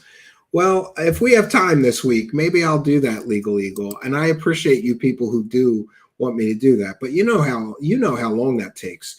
We're an hour and 30 minutes into our broadcast tonight. We're almost done covering his latest stream, thanks to the clips of Macario. Thanks to Macario. When we got to go through the whole stream, his stream is 3 hours, so it takes twice as long. It would take 6 hours to get through the whole thing. But you're right. Maybe we'll do that. And we thank you, longtime show supporter, Legal Eagle. Thanks for two things, your super chats and for being a member. Thank you so much. Raise the cash, raise the cash. There's an excellent point brought up by Elena Venezuela with a kind and generous $10 super chat who says, I can't tell if Wilcock is mentally ill or narcissist or possibly both. The ego of this man is absurd. I feel bad, but I find him quite amusing in a pitiful way. That's what keeps me watching, Elena. By the way, I love that name, Elena. If I ever had a daughter, that would be on my list, short list of names for a daughter, Elena. It might be because I knew an Elena once who was an incredible woman, in addition to having a cool name. But we thank you for your kindness, generosity, and support. I think part of what keeps people watching Wilcock, even if they know or suspect that he's full of shit, is what's he going to say next? Like, now he's become his own secret space program insider. He's talking to the Archangel Michael, who told him to take baths in his own piss to get superpowers, that he claimed he got the superpowers but won't show anybody the superpowers. It's pretty incredible. But we want to take a moment to thank all of you kind and generous benefactors, including you YouTube channel members, you Patreon supporters, and all you super chatters. You super chatters like High Speed Chase, Legal Eagle, and Elena here. We appreciate all of you. And we've got Montauk Jerkoff with another one. You can't do another Wilcock stream until you cook that damn bison steak. Every time I forget, it's right in the freezer, I swear. I promise you we're going to do that. In fact, I have a special steak cam. I have a camera behind me. There's a side table here. It's kind of hard to see. I don't want to adjust the here. I'll just adjust the stream. Over here, there's a side table, and we're going to put a camera over there so that you can, or over here, I should say, so you can watch the steak being eaten. For those unaware, David Wilcock was bragging that he had 2 months of grass-fed organic bison ribeye steaks in his freezer, and we worked that out to be like incredibly expensive. People gave super chats, and I bought one so we can see how the other half live. I'm going to do that one of these days, and we want to thank all of you for your kindness, generosity, and support. Thank you all for helping us to praise the cash, and thanks Montauk Jerkoff for being a member. We appreciate you. Raise the cash, raise the cash, raise the cash.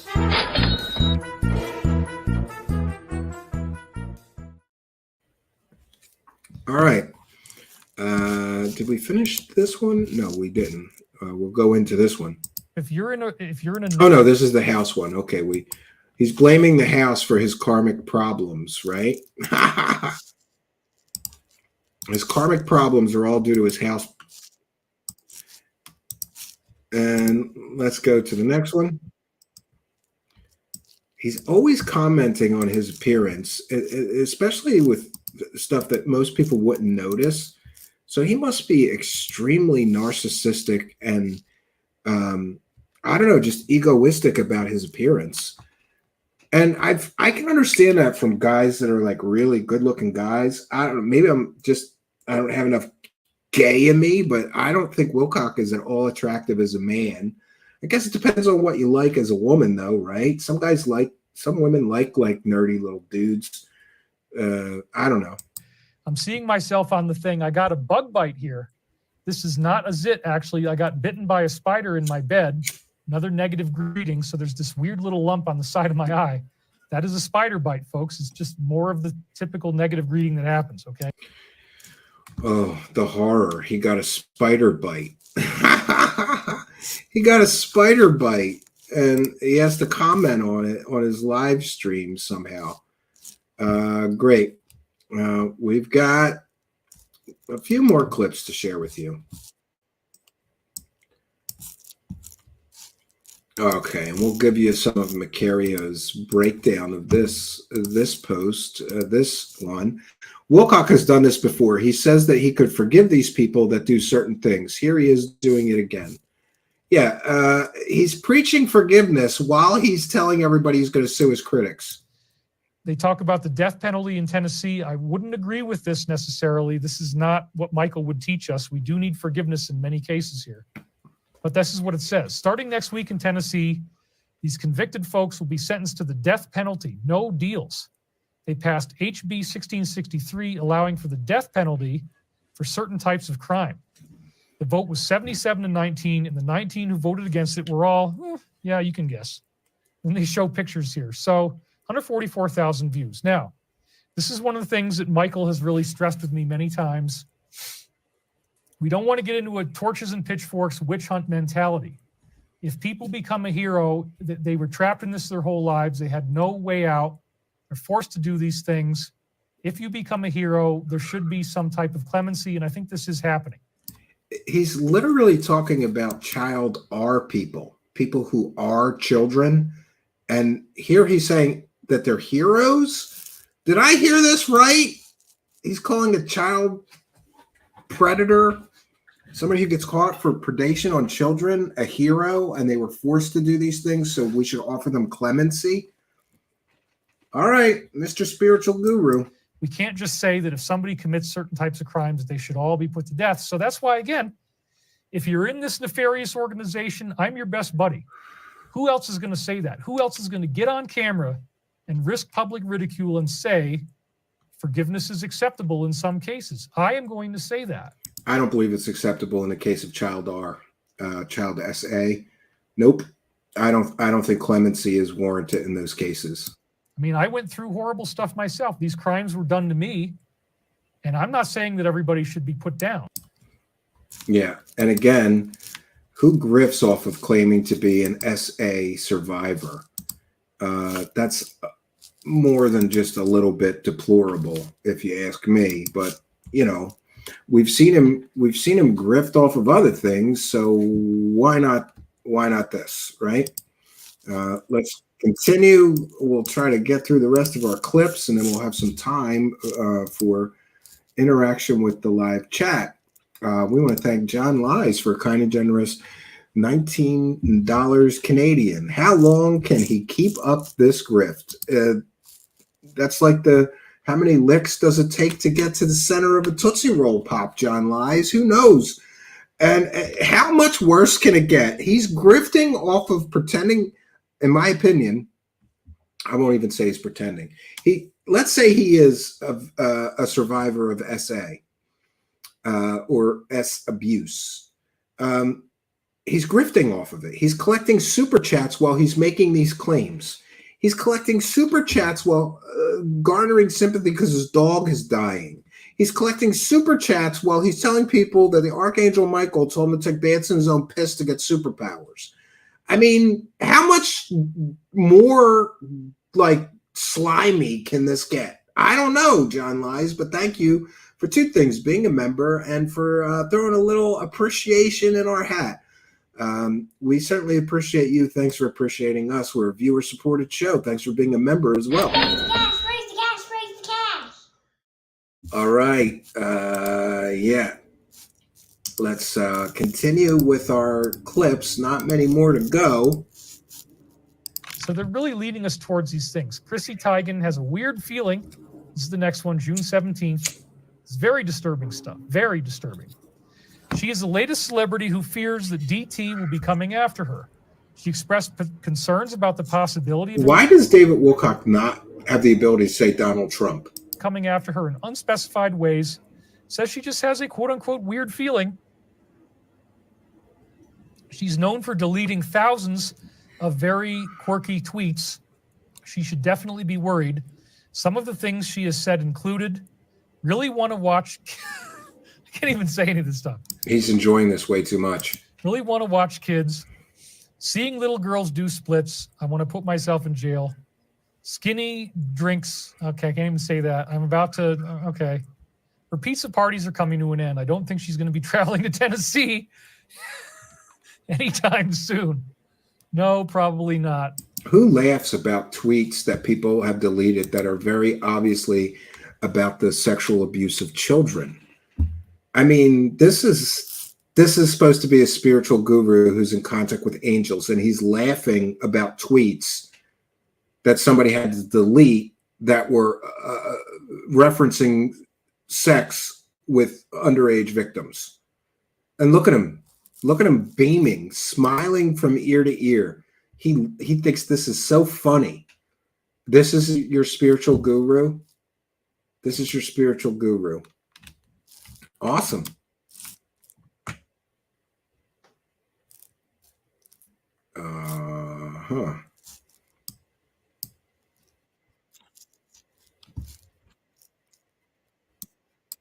Okay, we're going to skip that one here.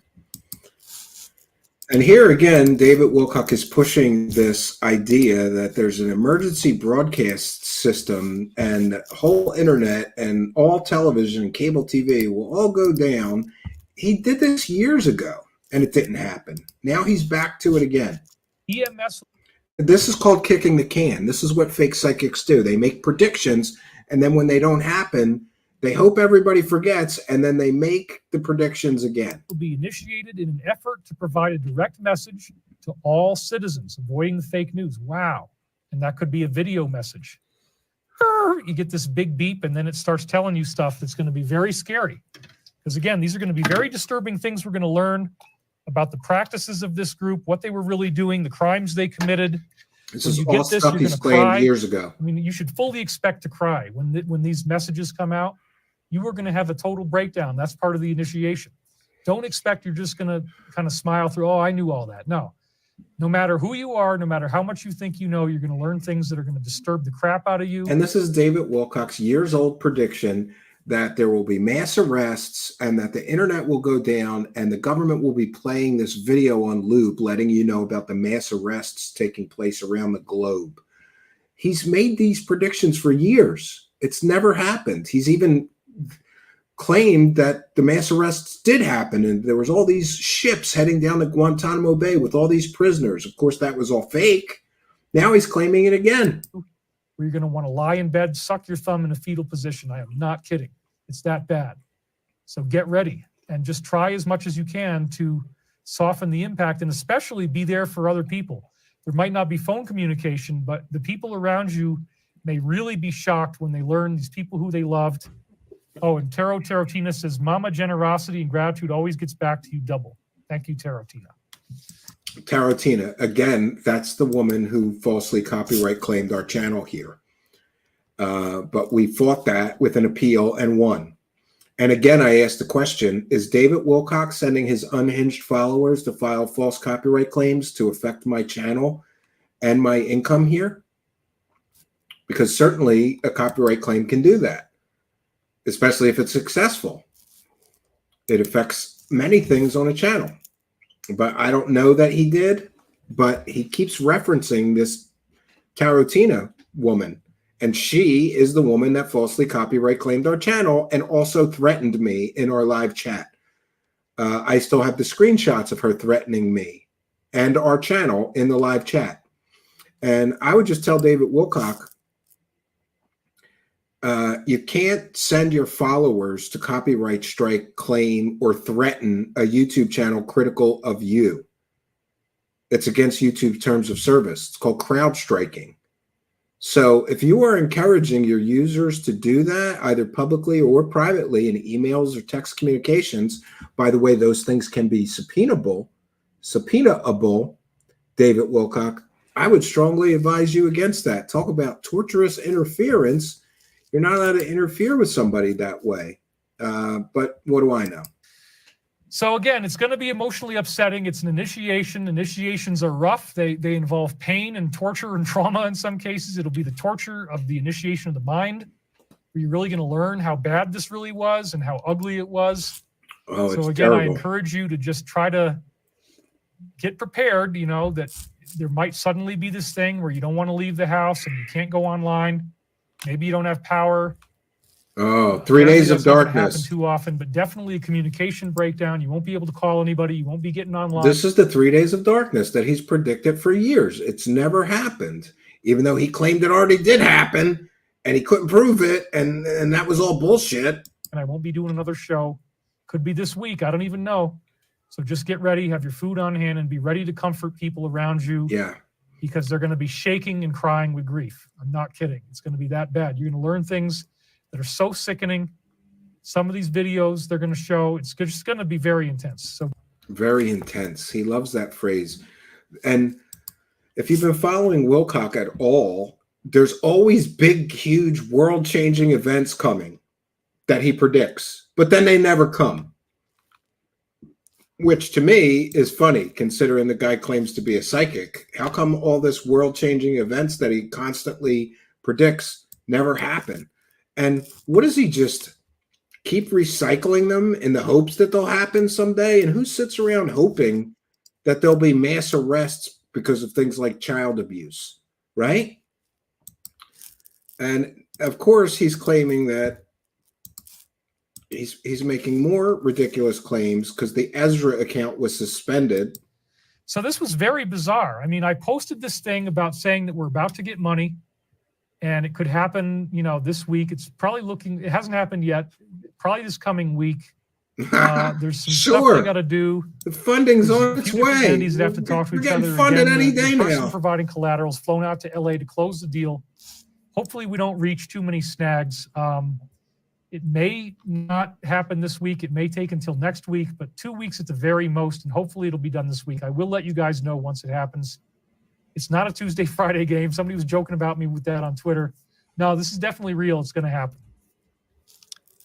So I post this thing. I say, yeah, we just got the money. And within like minutes after I say that, Ezra got taken down. It was incredible.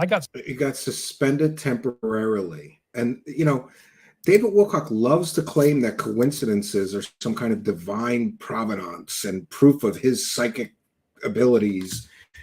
It's nonsense. It's called a coincidence, David Wilcock. Coincidences happen all the time. So freaked out by this. I posted my thing about funding at 12:47. Here it is. I'm happy to report we're still on track for a decent starter loan this Thursday. Got proof of funds. It looks completely legit.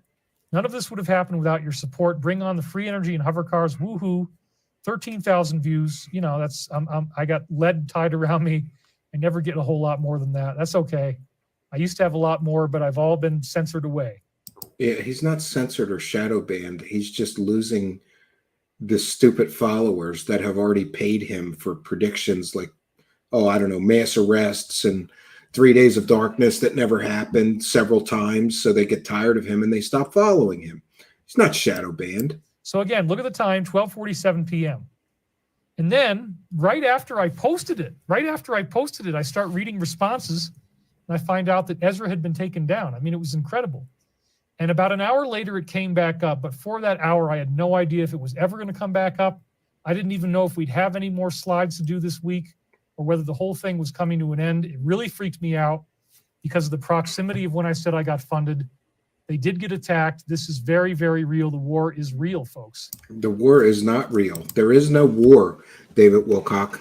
You're sitting around a multi-million-dollar mansion lying to people through your fake teeth and grifting for super chats. Do the dance, Wilcock. Do the dance. My dog's dying. I'm a victim of SA. Reptilian aliens. They butt banged me and throat banged me. I need money. Send some super chats. There is no war, David Wilcock. And I don't know about the rest of you, but if there really was a war and I had to choose who to go to war with, David Wilcock would be at the absolute bottom of my list, right? Could you imagine him trying to work a gun or something? He's about as manly as, I don't even want to say anymore. He claims to be in some kind of war constantly, or he's a soldier. Man, it is getting thick in the wacky world of Wilcock, friends. Just getting thick. All right, we've got just 4 more clips to share. Some of them are very quick. Yes, David Wilcock claims that Bill Gates is broke. because he's selling a yacht. This is the wacky world of Wilcock. Bill Gates is one of the richest men on planet Earth. Do you know Bill Gates owns more farmland in the United States than anybody else, I believe? But according to Wilcock, let's take a listen. Bill is the latest billionaire selling his super yacht. He's put it up for sale for $59M. Why would he have to do that if he had money? Well, the answer is his assets have been seized, and he can't even tell anybody. It's all behind the scenes, but he doesn't have any money, folks. David Wilcock just told his stupid followers that Bill Gates is broke. Bill Gates doesn't have any money. All of his assets were seized. And I find that hysterical because if you just Google Bill Gates' net worth, it is 137 billion US dollars. Even if they did start seizing some of his assets, he'd probably still be able to squirrel away or hide a few billion. So this is just the latest in the ridiculous, nonsense that David Wilcock spews. He's telling his followers Bill Gates has no money. Great. Let's go to the next clip. I had this dream where I'm meeting with a billionaire. He's being threatened about money. Then we have 2 posts about billionaires within just like 90 minutes after I had the dream. He's continually claiming that he dreams stuff, and then the Shadows of Ezra Q-Tard Telegram channel posts stuff about his dreams. That's the kind of stuff I'm saying where it's pretty obvious that week after week they keep signaling me. The trolls are going to say, oh, David's making it all up. They falsify these things, claiming they're having a text conversation with Ezra. No, we showed real verified screenshots that confirmed that Ezra said, number one, he doesn't know who you are. And number 2, you sound insane, David Wilcock. Wilcock's grifting off of the Shadows of Ezra Telegram channel, posting Q-Tard stuff. Because I guess it saves him the time of coming up with bullshit. He just copies and pastes Ezra Q-Tard nonsense, right? This is not true. There's been so many proofs. If you don't get it now, I'm sorry, but just please don't be misled by online psychopaths. Yes, again, the people who got to Shadows of Ezra and had Ezra confirm he doesn't know anything that Wilcock is talking about, doesn't even know who he is, but then said he sounds insane. Those people are psychopaths. We had multiple people with backgrounds in computer science look at the screenshots and the video and confirm that they're real, David Wilcock. So here you are lying to your followers to save face. And of course, there's this gem from Light Warrior where he claims, David Wilcock is claiming that Shadows of Ezra is living inside his computer. So I had this dream. Her name was mentioned. And sure enough, once again, Ezra gives me a nice big endorsement by then mentioning her name in their very next post. Because again, they're inside my computer. They have that ability. They can see what my dreams are. And they immediately responded with a post that included her name in it. So that was really great. Thank you guys for doing it. David Wilcock is claiming that Shadows of Ezra, the Q-Tard poster, is living inside his computer and can see his dreams. I mean, how much more ridiculous is David Wilcock's false claims going to get? I just can't. All right, we've got just a couple more clips to get through. Okay, we did share that one, so we've got just one more. We're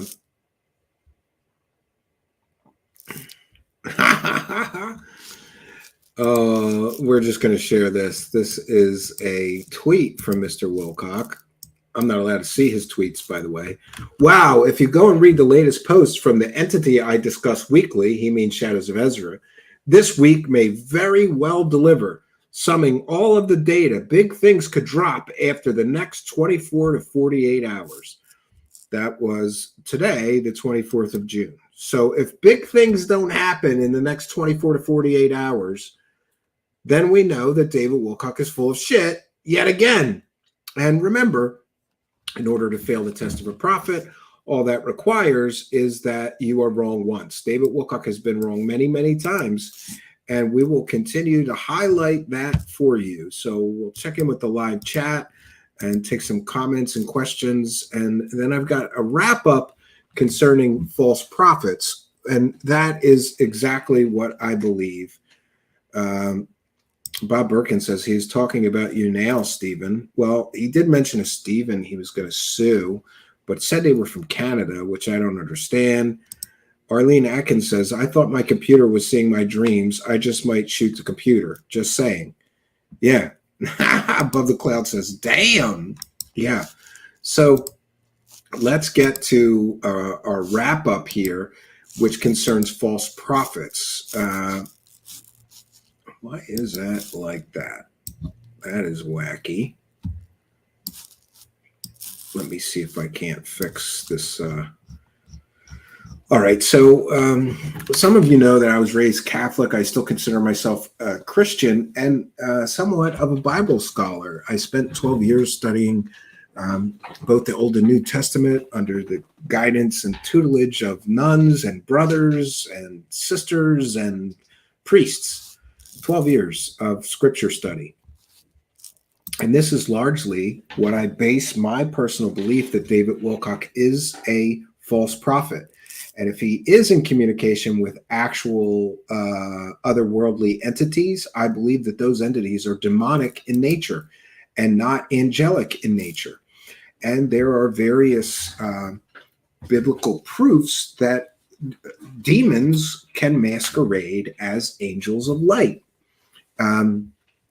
But we have talked in great detail about David Wilcock being a false prophet who fails the test of a prophet. For those unaware, the test of a prophet essentially is a biblical principle, which essentially says if the prophet is wrong once and one thing that they say doesn't come to pass, then they are not in communication with angels or with divine sources, because God would not lie to one of their prophets, or God or the angels would not give false information. We have cited various examples where right in David Wilcock's angel prophecy books, the angel was completely and totally wrong. Even one, most famously, the Archangel Michael told David Wilcock that Corey Good's information was extremely accurate. And the very next week, the very next week, Corey Good gave a deposition in which he admitted that he made up those fake stories. So right there alone proves that David Wilcock's so-called angelic prophecies are false. They are not from an angelic source, because an angel would not be wrong in the information that they were conveying to a prophet. An angel would not be wrong once. David Wilcock's angel prophecies books are wrong many times. So false prophets and cult leaders have played a significant role in human history, often leading their followers away from mainstream religious doctrines and into destructive behaviors. These figures, who often arise during times of societal upheaval or spiritual searching, exploit the vulnerabilities of individuals by offering false promises and prophecies. We will, in our wrap-up here, explore some historical examples of such figures and examine the biblical principles used to test prophets and highlight key biblical verses that address false prophecy. I think that these Bible verses will display from a biblical perspective or Christian perspective that David Wilcock is indeed a provable false prophet. Throughout history, numerous individuals have been recognized as false prophets, usually after the fact. These figures often claim divine inspirations and manipulated religious teachings to establish cults that diverge significantly from established religious traditions. The first example that I cited was Jim Jones, the founder of the People's Temple. Jim Jones led his followers into a tragic mass suicide in Jonestown, Guyana in 1978. Jones publicly proclaimed himself a messianic figure and manipulated Christian teachings to establish his authority. His promises of a utopian society led over 900 followers to their deaths. The second false prophet that I mentioned here is David Koresh. Born Vernon Wayne Howell, David Koresh led the Branch Davidians in Waco, Texas. He claimed to be the final prophet of Earth and manipulated biblical texts to support his leadership. The standoff between his followers and federal agents in 1993 resulted in the deaths of Koresh and a great many of his followers. Then I mentioned Marshall Applewhite, the co-founder of the Heaven's Gate cult. Applewhite convinced his followers that he was the incarnation of Jesus Christ and that an extraterrestrial spacecraft was coming to save them. In 1997, 39 members of the cult committed mass suicide in the hopes of reaching this spacecraft. And of course, Charles Manson, although not traditionally seen as a religious prophet, Manson established a quasi-religious cult, the Manson family. He used a distorted interpretation of the Bible and the Beatles' White Album to justify his apocalyptic visions and incite his followers to commit murders in 1969. These historical figures are examples that illustrate the devastating impact that false prophets can have on individuals and communities. Next, let's turn our attention towards this biblical principle of a test of a prophet. And I apologize because I really had to write this out to properly communicate this. And I apologize if I have not been able to unpack and explain adequately previous to tonight the biblical principle or test of a prophet. I'm hoping that tonight I can make things more clear for those who wish to understand this biblical principle. The Bible provides clear guidelines for discerning true prophets from false ones. These principles are vital for safeguarding believers from deception. And there are certainly some signs that we can look to that the biblical principle will help us to understand who is a real prophet of God or angelic sources and who is a false prophet of God or angelic sources. Number one, consistently with biblical scripture, true prophets must speak in accordance with established scripture. Isaiah 8:20 states, "To the law and to the testimony, if they do not speak according to this word, it is because they have no light of dawn." David Wilcock at various times has directly contradicted biblical scripture, including the promotion of completely and totally false ideologies and belief systems like the ancient alien hypothesis. This alone proves that he is not a prophet in communication with divine or angelic sources. Number two, fulfillment of prophecies. A true prophet's predictions must come to pass. There is no exception to this rule. A true prophet's predictions must come to pass. Anyone who claims to be in communication with angelic or divine sources who makes predictions, those predictions must come to pass. Deuteronomy 18:21-22 says, "You may say to yourselves, how can we know when a message has not been spoken by the Lord? If what a prophet proclaims in the name of the Lord does not take place or come true, that is a message the Lord has not spoken."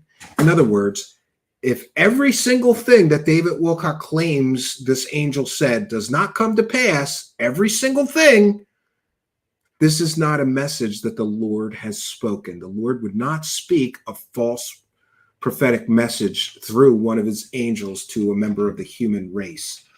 Number three, and this is where it gets interesting, moral character. True prophets demonstrate righteous living and moral integrity. Jesus warns us all about false prophets in Matthew 7:15-16. Watch out for false prophets. They come to you in sheep's clothing, but inwardly they are ferocious wolves. By their fruit you will recognize them. So part of the test of a prophet and the biblical principle of the test of a prophet has to do with their moral character. David Wilcock has been involved in various, what can only be described as various scandals, swindles, and scams. This proves that David Wilcock does not have the moral character that being a true or real prophet requires. After all, what angel is going to communicate secret or sacred knowledge through somebody that's been involved in various swindles and scams throughout their lifetime? And it can be factually proven that David Wilcock has been involved in various swindles and scams throughout his lifetime, up to and including his most recent, this Stavati Aerospace, which has been described in court documents as a Ponzi scheme and an investment scam. Moreover, moral character also involves paying your debts. David Wilcock has demonstrated time and time again that he doesn't pay his income tax debts. This proves that he is not of good moral character, and further proves that he is not a prophet, because true prophets demonstrate righteous living and moral integrity. Number 4, and I think most importantly, but that may be my own personal bias, having been raised a Christian, is the confession of Christ. True prophets must confess Jesus Christ as Lord. John 4:1-3 advises, "Dear friends, do not believe every spirit, but test the spirits to see whether they are from God, because many false prophets have gone out into the world. This is how you can recognize the Spirit of God. Every spirit that acknowledges that Jesus Christ has come in the flesh and is from God, but every spirit that does not acknowledge Jesus is not from God." I believe that this speaks for itself. David Wilcock is claiming that this archangel Michael first appeared to him as the Egyptian god Ra. That would mean that this entity does not acknowledge Jesus Christ came in the flesh and is from God.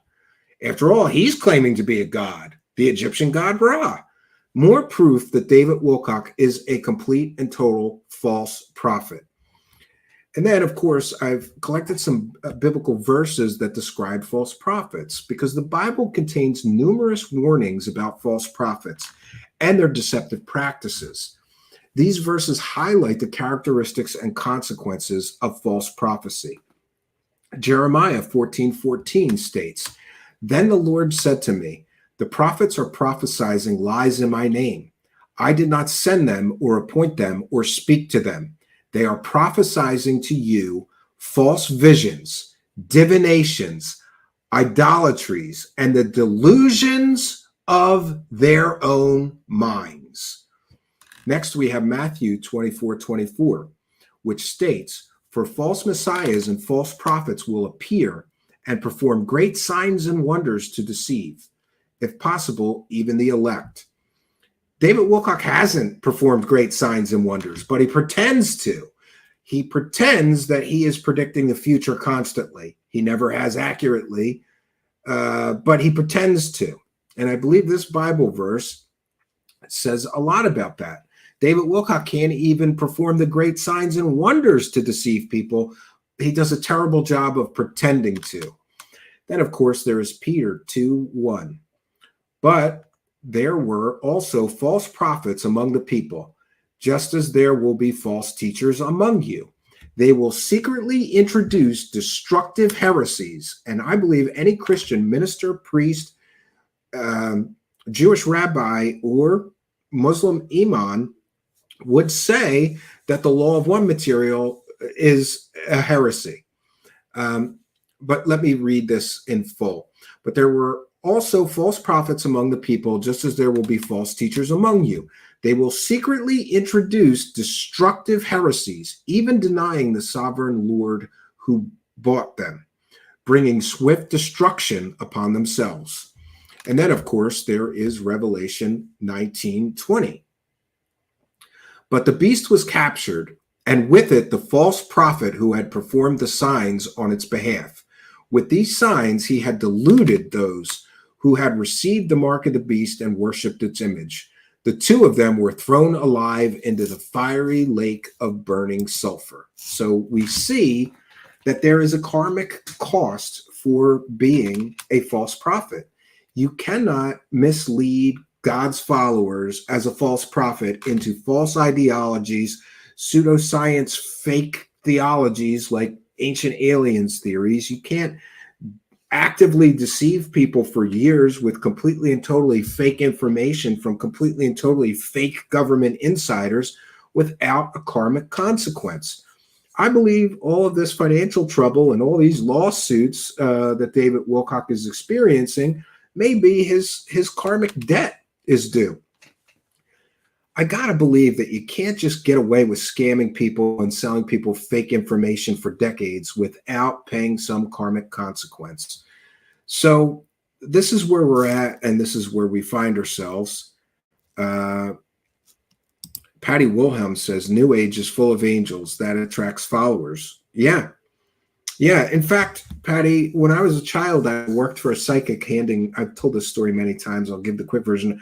I handed flyers out for a psychic, a gypsy woman in our neighborhood who gave psychic readings. And her whole parlor or whatever was filled with angel statues and all kinds of stuff. But yet she was doing that which is completely and totally against the Bible. She was a medium. She was communicating with dead spirits, allegedly. I don't believe that she was. I think she was just a pretender like all of them. But her entire presentation was a religious one with the Archangel Michael and a big statue in the corner and other angels, all cherubs and cherubim and all around where she was giving these readings. It attracts followers. You are correct. So we'll take some comments and questions from the live chat. Trolly Troll is here and says, David Wilcock should divine the winning lottery numbers and buy a ticket. Then he could pay off all of his creditors. Yeah. There's a reason that you never hear of a psychic winning the lottery. And it's the same reason that you never see a faith healer working at a children's cancer ward. It's because it is not real. Elena Venezuela is here and says, David Wilcock is the televangelist Kenneth Copeland of the New Age community. I agree. Yeah, I agree. Amy Collins says he could do a better job at being a good guesser. Why he involves angels baffles me. Yeah. A lot of people are thinking that he is trying to transition into some Christian ministership or something because the New Age isn't working out for him financially anymore. I don't recall seeing any angel statues in Wilcock's house. No, I didn't say that he did. I said someone else did, but it could be. Kenneth Hacker says, has David Wilcock ever contacted you? Thanks. No, I once got a legal threat letter from Corey Good when we published the Corey Good depositions. For those unaware, we were the first person to publish all of them. David Wilcock threatened me, and his lawyer falsely claimed that those depositions were confidential and it was illegal for me to release them. Turns out that wasn't true. I think she should be disbarred for lying like that to threaten or intimidate somebody into silence. But what do I know? A friend who worked on the lottery board in New Jersey won the lottery the week after he retired. That's interesting because he can't win it while he's actively working for them. Admiral Rascal says, as if Wilcock could not get any worse, now animal cruelty. He should stop his crap right now. I can't say that I disagree with you. Yeah. So I'll put my fair use banner down. I want to thank each and every one of you for joining us. I think we've done our due diligence. I like this newer way of doing this, which would with the clips, because it's 2 hours and 15 minutes. We've covered the important parts of his entire stream, and we don't have to sit here for 6 hours. If people really want me to go through the whole thing, I'll think about it, and maybe we'll do that if there's time this week. Amy Collins says, if he could find that box, he could put a nice display of dildos on the shelf behind him. Yes, actually. Aliens Are Sus says, just what we need, Grifters Church. Or is that what the Soul Foundation is? Yeah. Yeah, a lot of people think the Soul Foundation is that. I want Truth Seekers going on Rael. We covered the Netflix documentary. Just search Rael in our YouTube. And I talked extensively about the Raelian UFO cult. Yeah, so I think we've done our due diligence. I got an early day tomorrow with both of my boys. Oh, I mentioned at the beginning of the broadcast the cabin porch.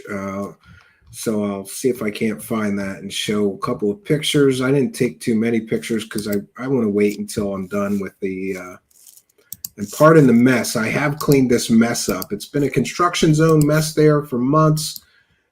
So there we go. The cabin porch on the it looks green in the pictures, I guess because of the reflection of all the leaves, but it's black metal roofing. You can see the true color on the ground. It's weird that it appears green in the pictures. I don't know why that is. But anyway, I managed to get the roof on, and you can see the front. You see where those sticks are, the boards are sticking out. That's supposed to be trimmed. So we'll get that trimmed up. And the cabin looks crooked. I guess I was just standing weird. I assure you it's pretty level. But I am so happy to have finished the major part of the cabin build. My wife and children's first weekend at the cabin is next week, or this coming weekend, I should say. And my wife really hates it if it's a construction zone mess and I'm still trying to build stuff while they're there. I agree with her. She wants it to be family time. I should be fishing with the boys or taking them hiking or, teaching them some kind of bushcraft or camping or survival kind of skills or, being a good fire tender, how to get firewood in the woods. She wants me to be present. And when there's a big project going on, I can't focus on that. I have to try to finish up. So I'm thankful we got through the major difficult portion of it, and all I got is little stuff, and I can handle some little stuff at night, some trim pieces or whatever. And then those wonky pieces in the back will be covered in stone. There'll be what appears to be stone pillars, 1, 2, 3, 4 of them along the front on that back wall. You'll notice there's a Sasquatch face on the middle door. So I'm happy because that is a huge porch. It's like 11.5 foot wide and 36 feet long or something like that. I think, 38 feet long.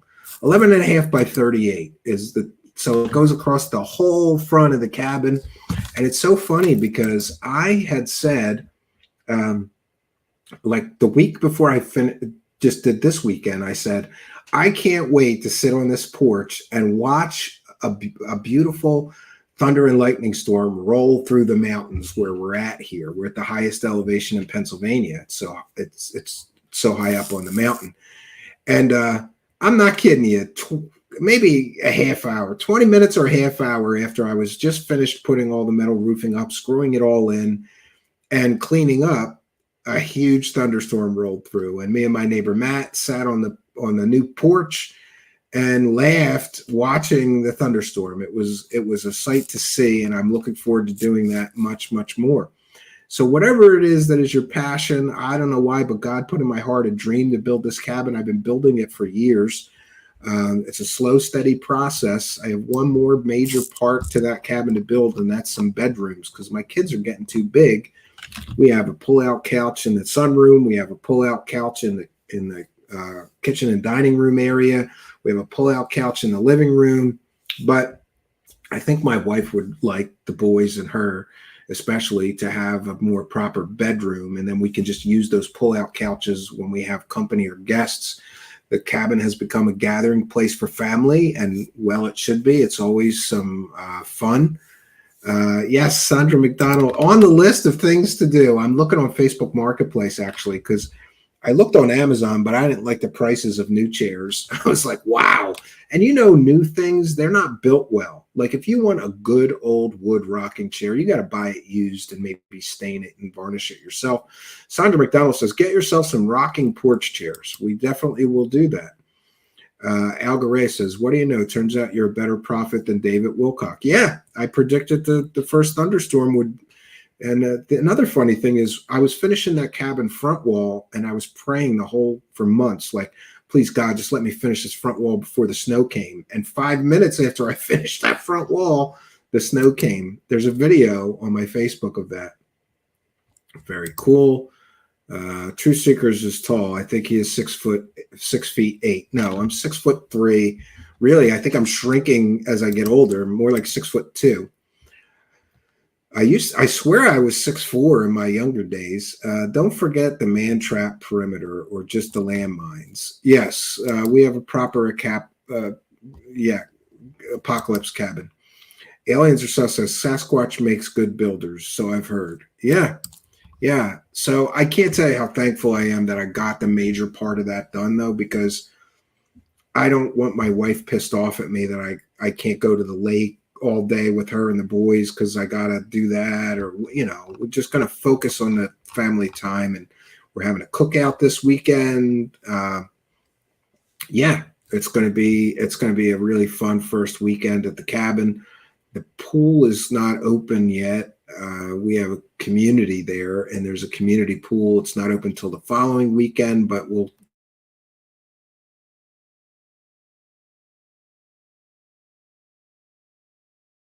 kayaking. I'm looking for a kayak and definitely some fishing. We'll be definitely doing some fishing.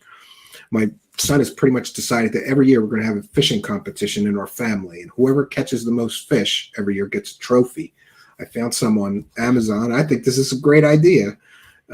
He's really the cash clown, Xavier. He's really taken to fishing. Last year he caught, I caught like 1 or 2 fish, and he caught 5 or 6. He did great. I was embarrassed for myself, but he really tried hard, and I'm proud of him. Groku Wolf says the creator will talk back if you talk to him, not a voice, but he makes things happen. I believe that, Groku Wolf. You got to ask and ye shall receive, right? If you're a righteous man and you ask the Lord for something that you really, really need or want, especially if it's a need. I have found, Groku Wolf, if you ask for a need, if you ask the universe for something you need, you're more likely to get it than if it's just something you want. Like I don't need a Ferrari, right? I'd like one, or a Lamborghini. Actually, no, sports cars are off my list. I had one. I have a Corvette. It's been sitting in my garage. Sorry, it's been sitting in my driveway, not moving for a couple of years now. I just don't have time for things like sports cars. I'll never buy one again. But you know what I mean. If you want some, pie in the sky sort of thing, I do have a need for a 4-wheel drive truck, and I think the universe is responding. I think I found one. My neighbor has one. It needs some work, but it needs some welding done, which he's going to try to fix it and then sell it to me. And that would be a huge blessing, because a 4-wheel drive vehicle, especially up in the mountains, is almost a necessity. I get so nervous every winter because, those roads are dangerous. There's dirt roads that my cabin's on a dirt road. So if you don't have 4-wheel drive in the winter and it snows or ices up good, you're not getting out to the main road. And that makes me extremely nervous every year. It would really do a lot for my anxiety levels to have a 4-wheel drive vehicle. So I'm asking the universe and trying to manifest a 4-wheel drive vehicle.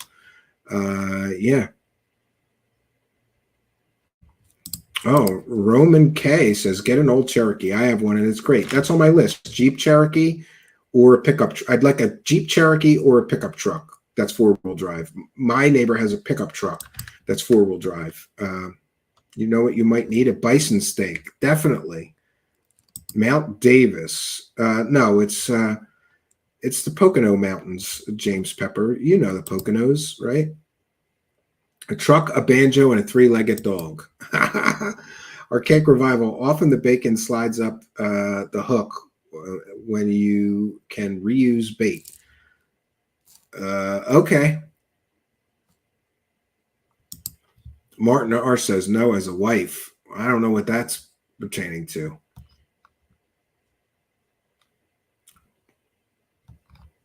Sting like a married bee? I don't know. I have a Jeep Cherokee with under 200K miles on it. I use in Tahoe. It's been great. Oh, that's interesting, Ilana. That's very interesting. You live in Tahoe? That's one of those places that I have visited that I almost, when I visited, you mean Lake Tahoe, right? When I visited, I had this urge to move there. It's just beautiful there. Well, like, what's not to like, right? What is not to like?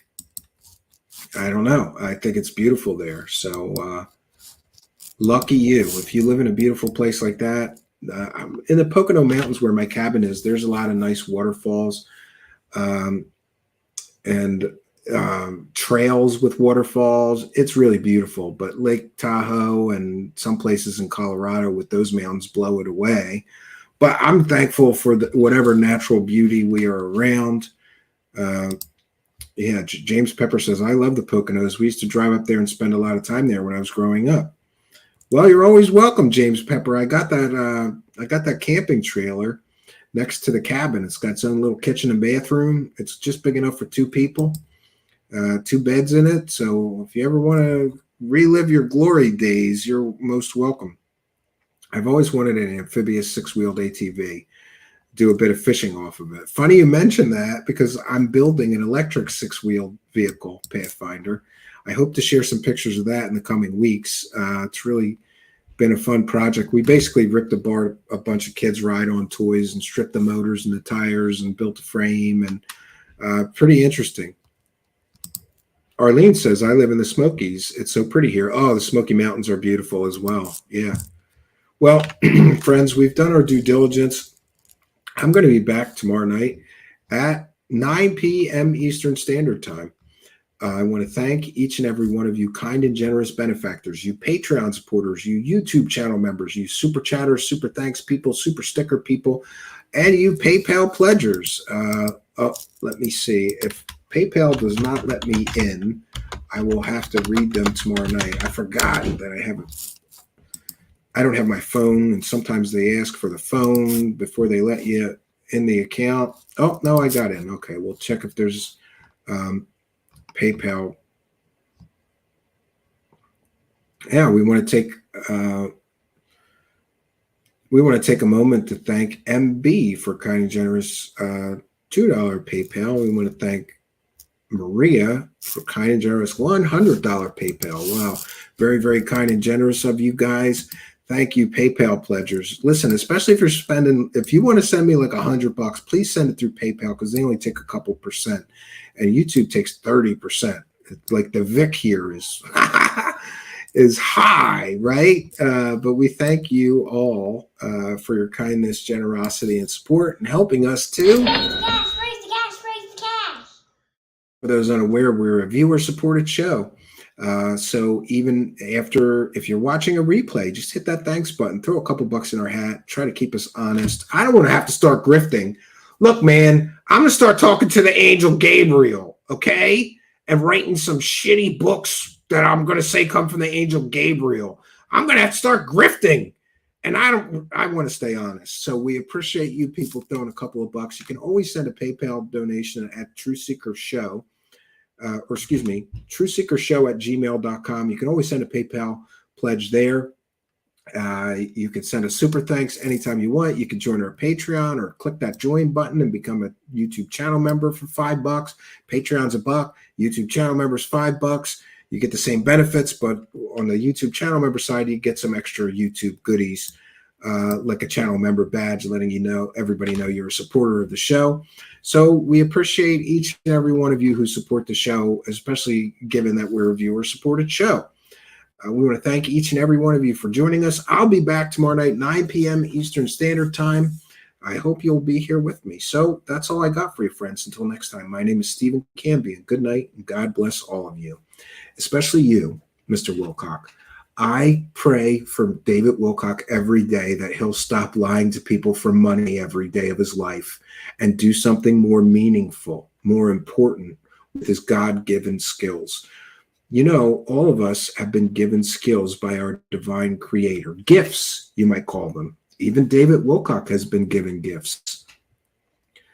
But truly, it is how we choose to use those gifts that defines us as a good and righteous man or something else. Every day I pray for David Wilcock, and you should too.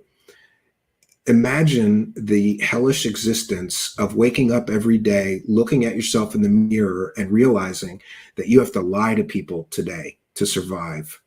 I wouldn't wish that on any man. And I truly wish every man, including Wilcock, a road to redemption. So that's all I got for you, friends. Until next time, my name is Stephen Cambion. Good night, and God bless all of you.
Oh yeah, look at that. Very good. Oh yeah, look at that. Very good. Oh yeah, look at that. Very good. Oh yeah, look at that. Very good. I'm David Wilcock. I'm David Wilcock. I'm David Wilcock. Cock, cock, cock. Wow. Wow. Wow. Wow. Extraterrestrials, angels, angels, suck. Extraterrestrials, angels, angels, suck. Extraterrestrials, angels, angels, suck. Extraterrestrials, angels, angels, suck. Wilcock.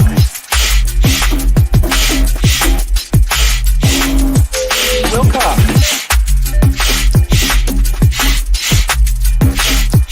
Wilcock.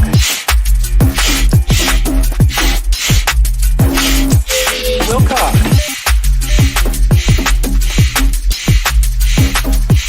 Wilcock.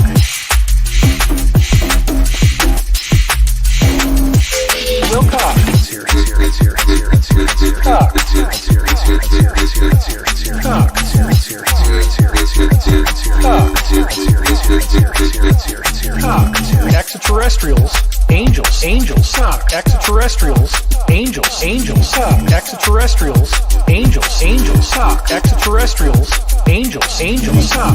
Woo! Woo! Woo! Woo! Woo! Cock. Woo! Woo! Woo! Woo! Woo! Cock. Woo! Woo! Woo! Woo! Woo! Cock. Woo! Woo! Woo! Woo! Woo! Cock. Cock. Cock. Cock. I'm David Wilcock.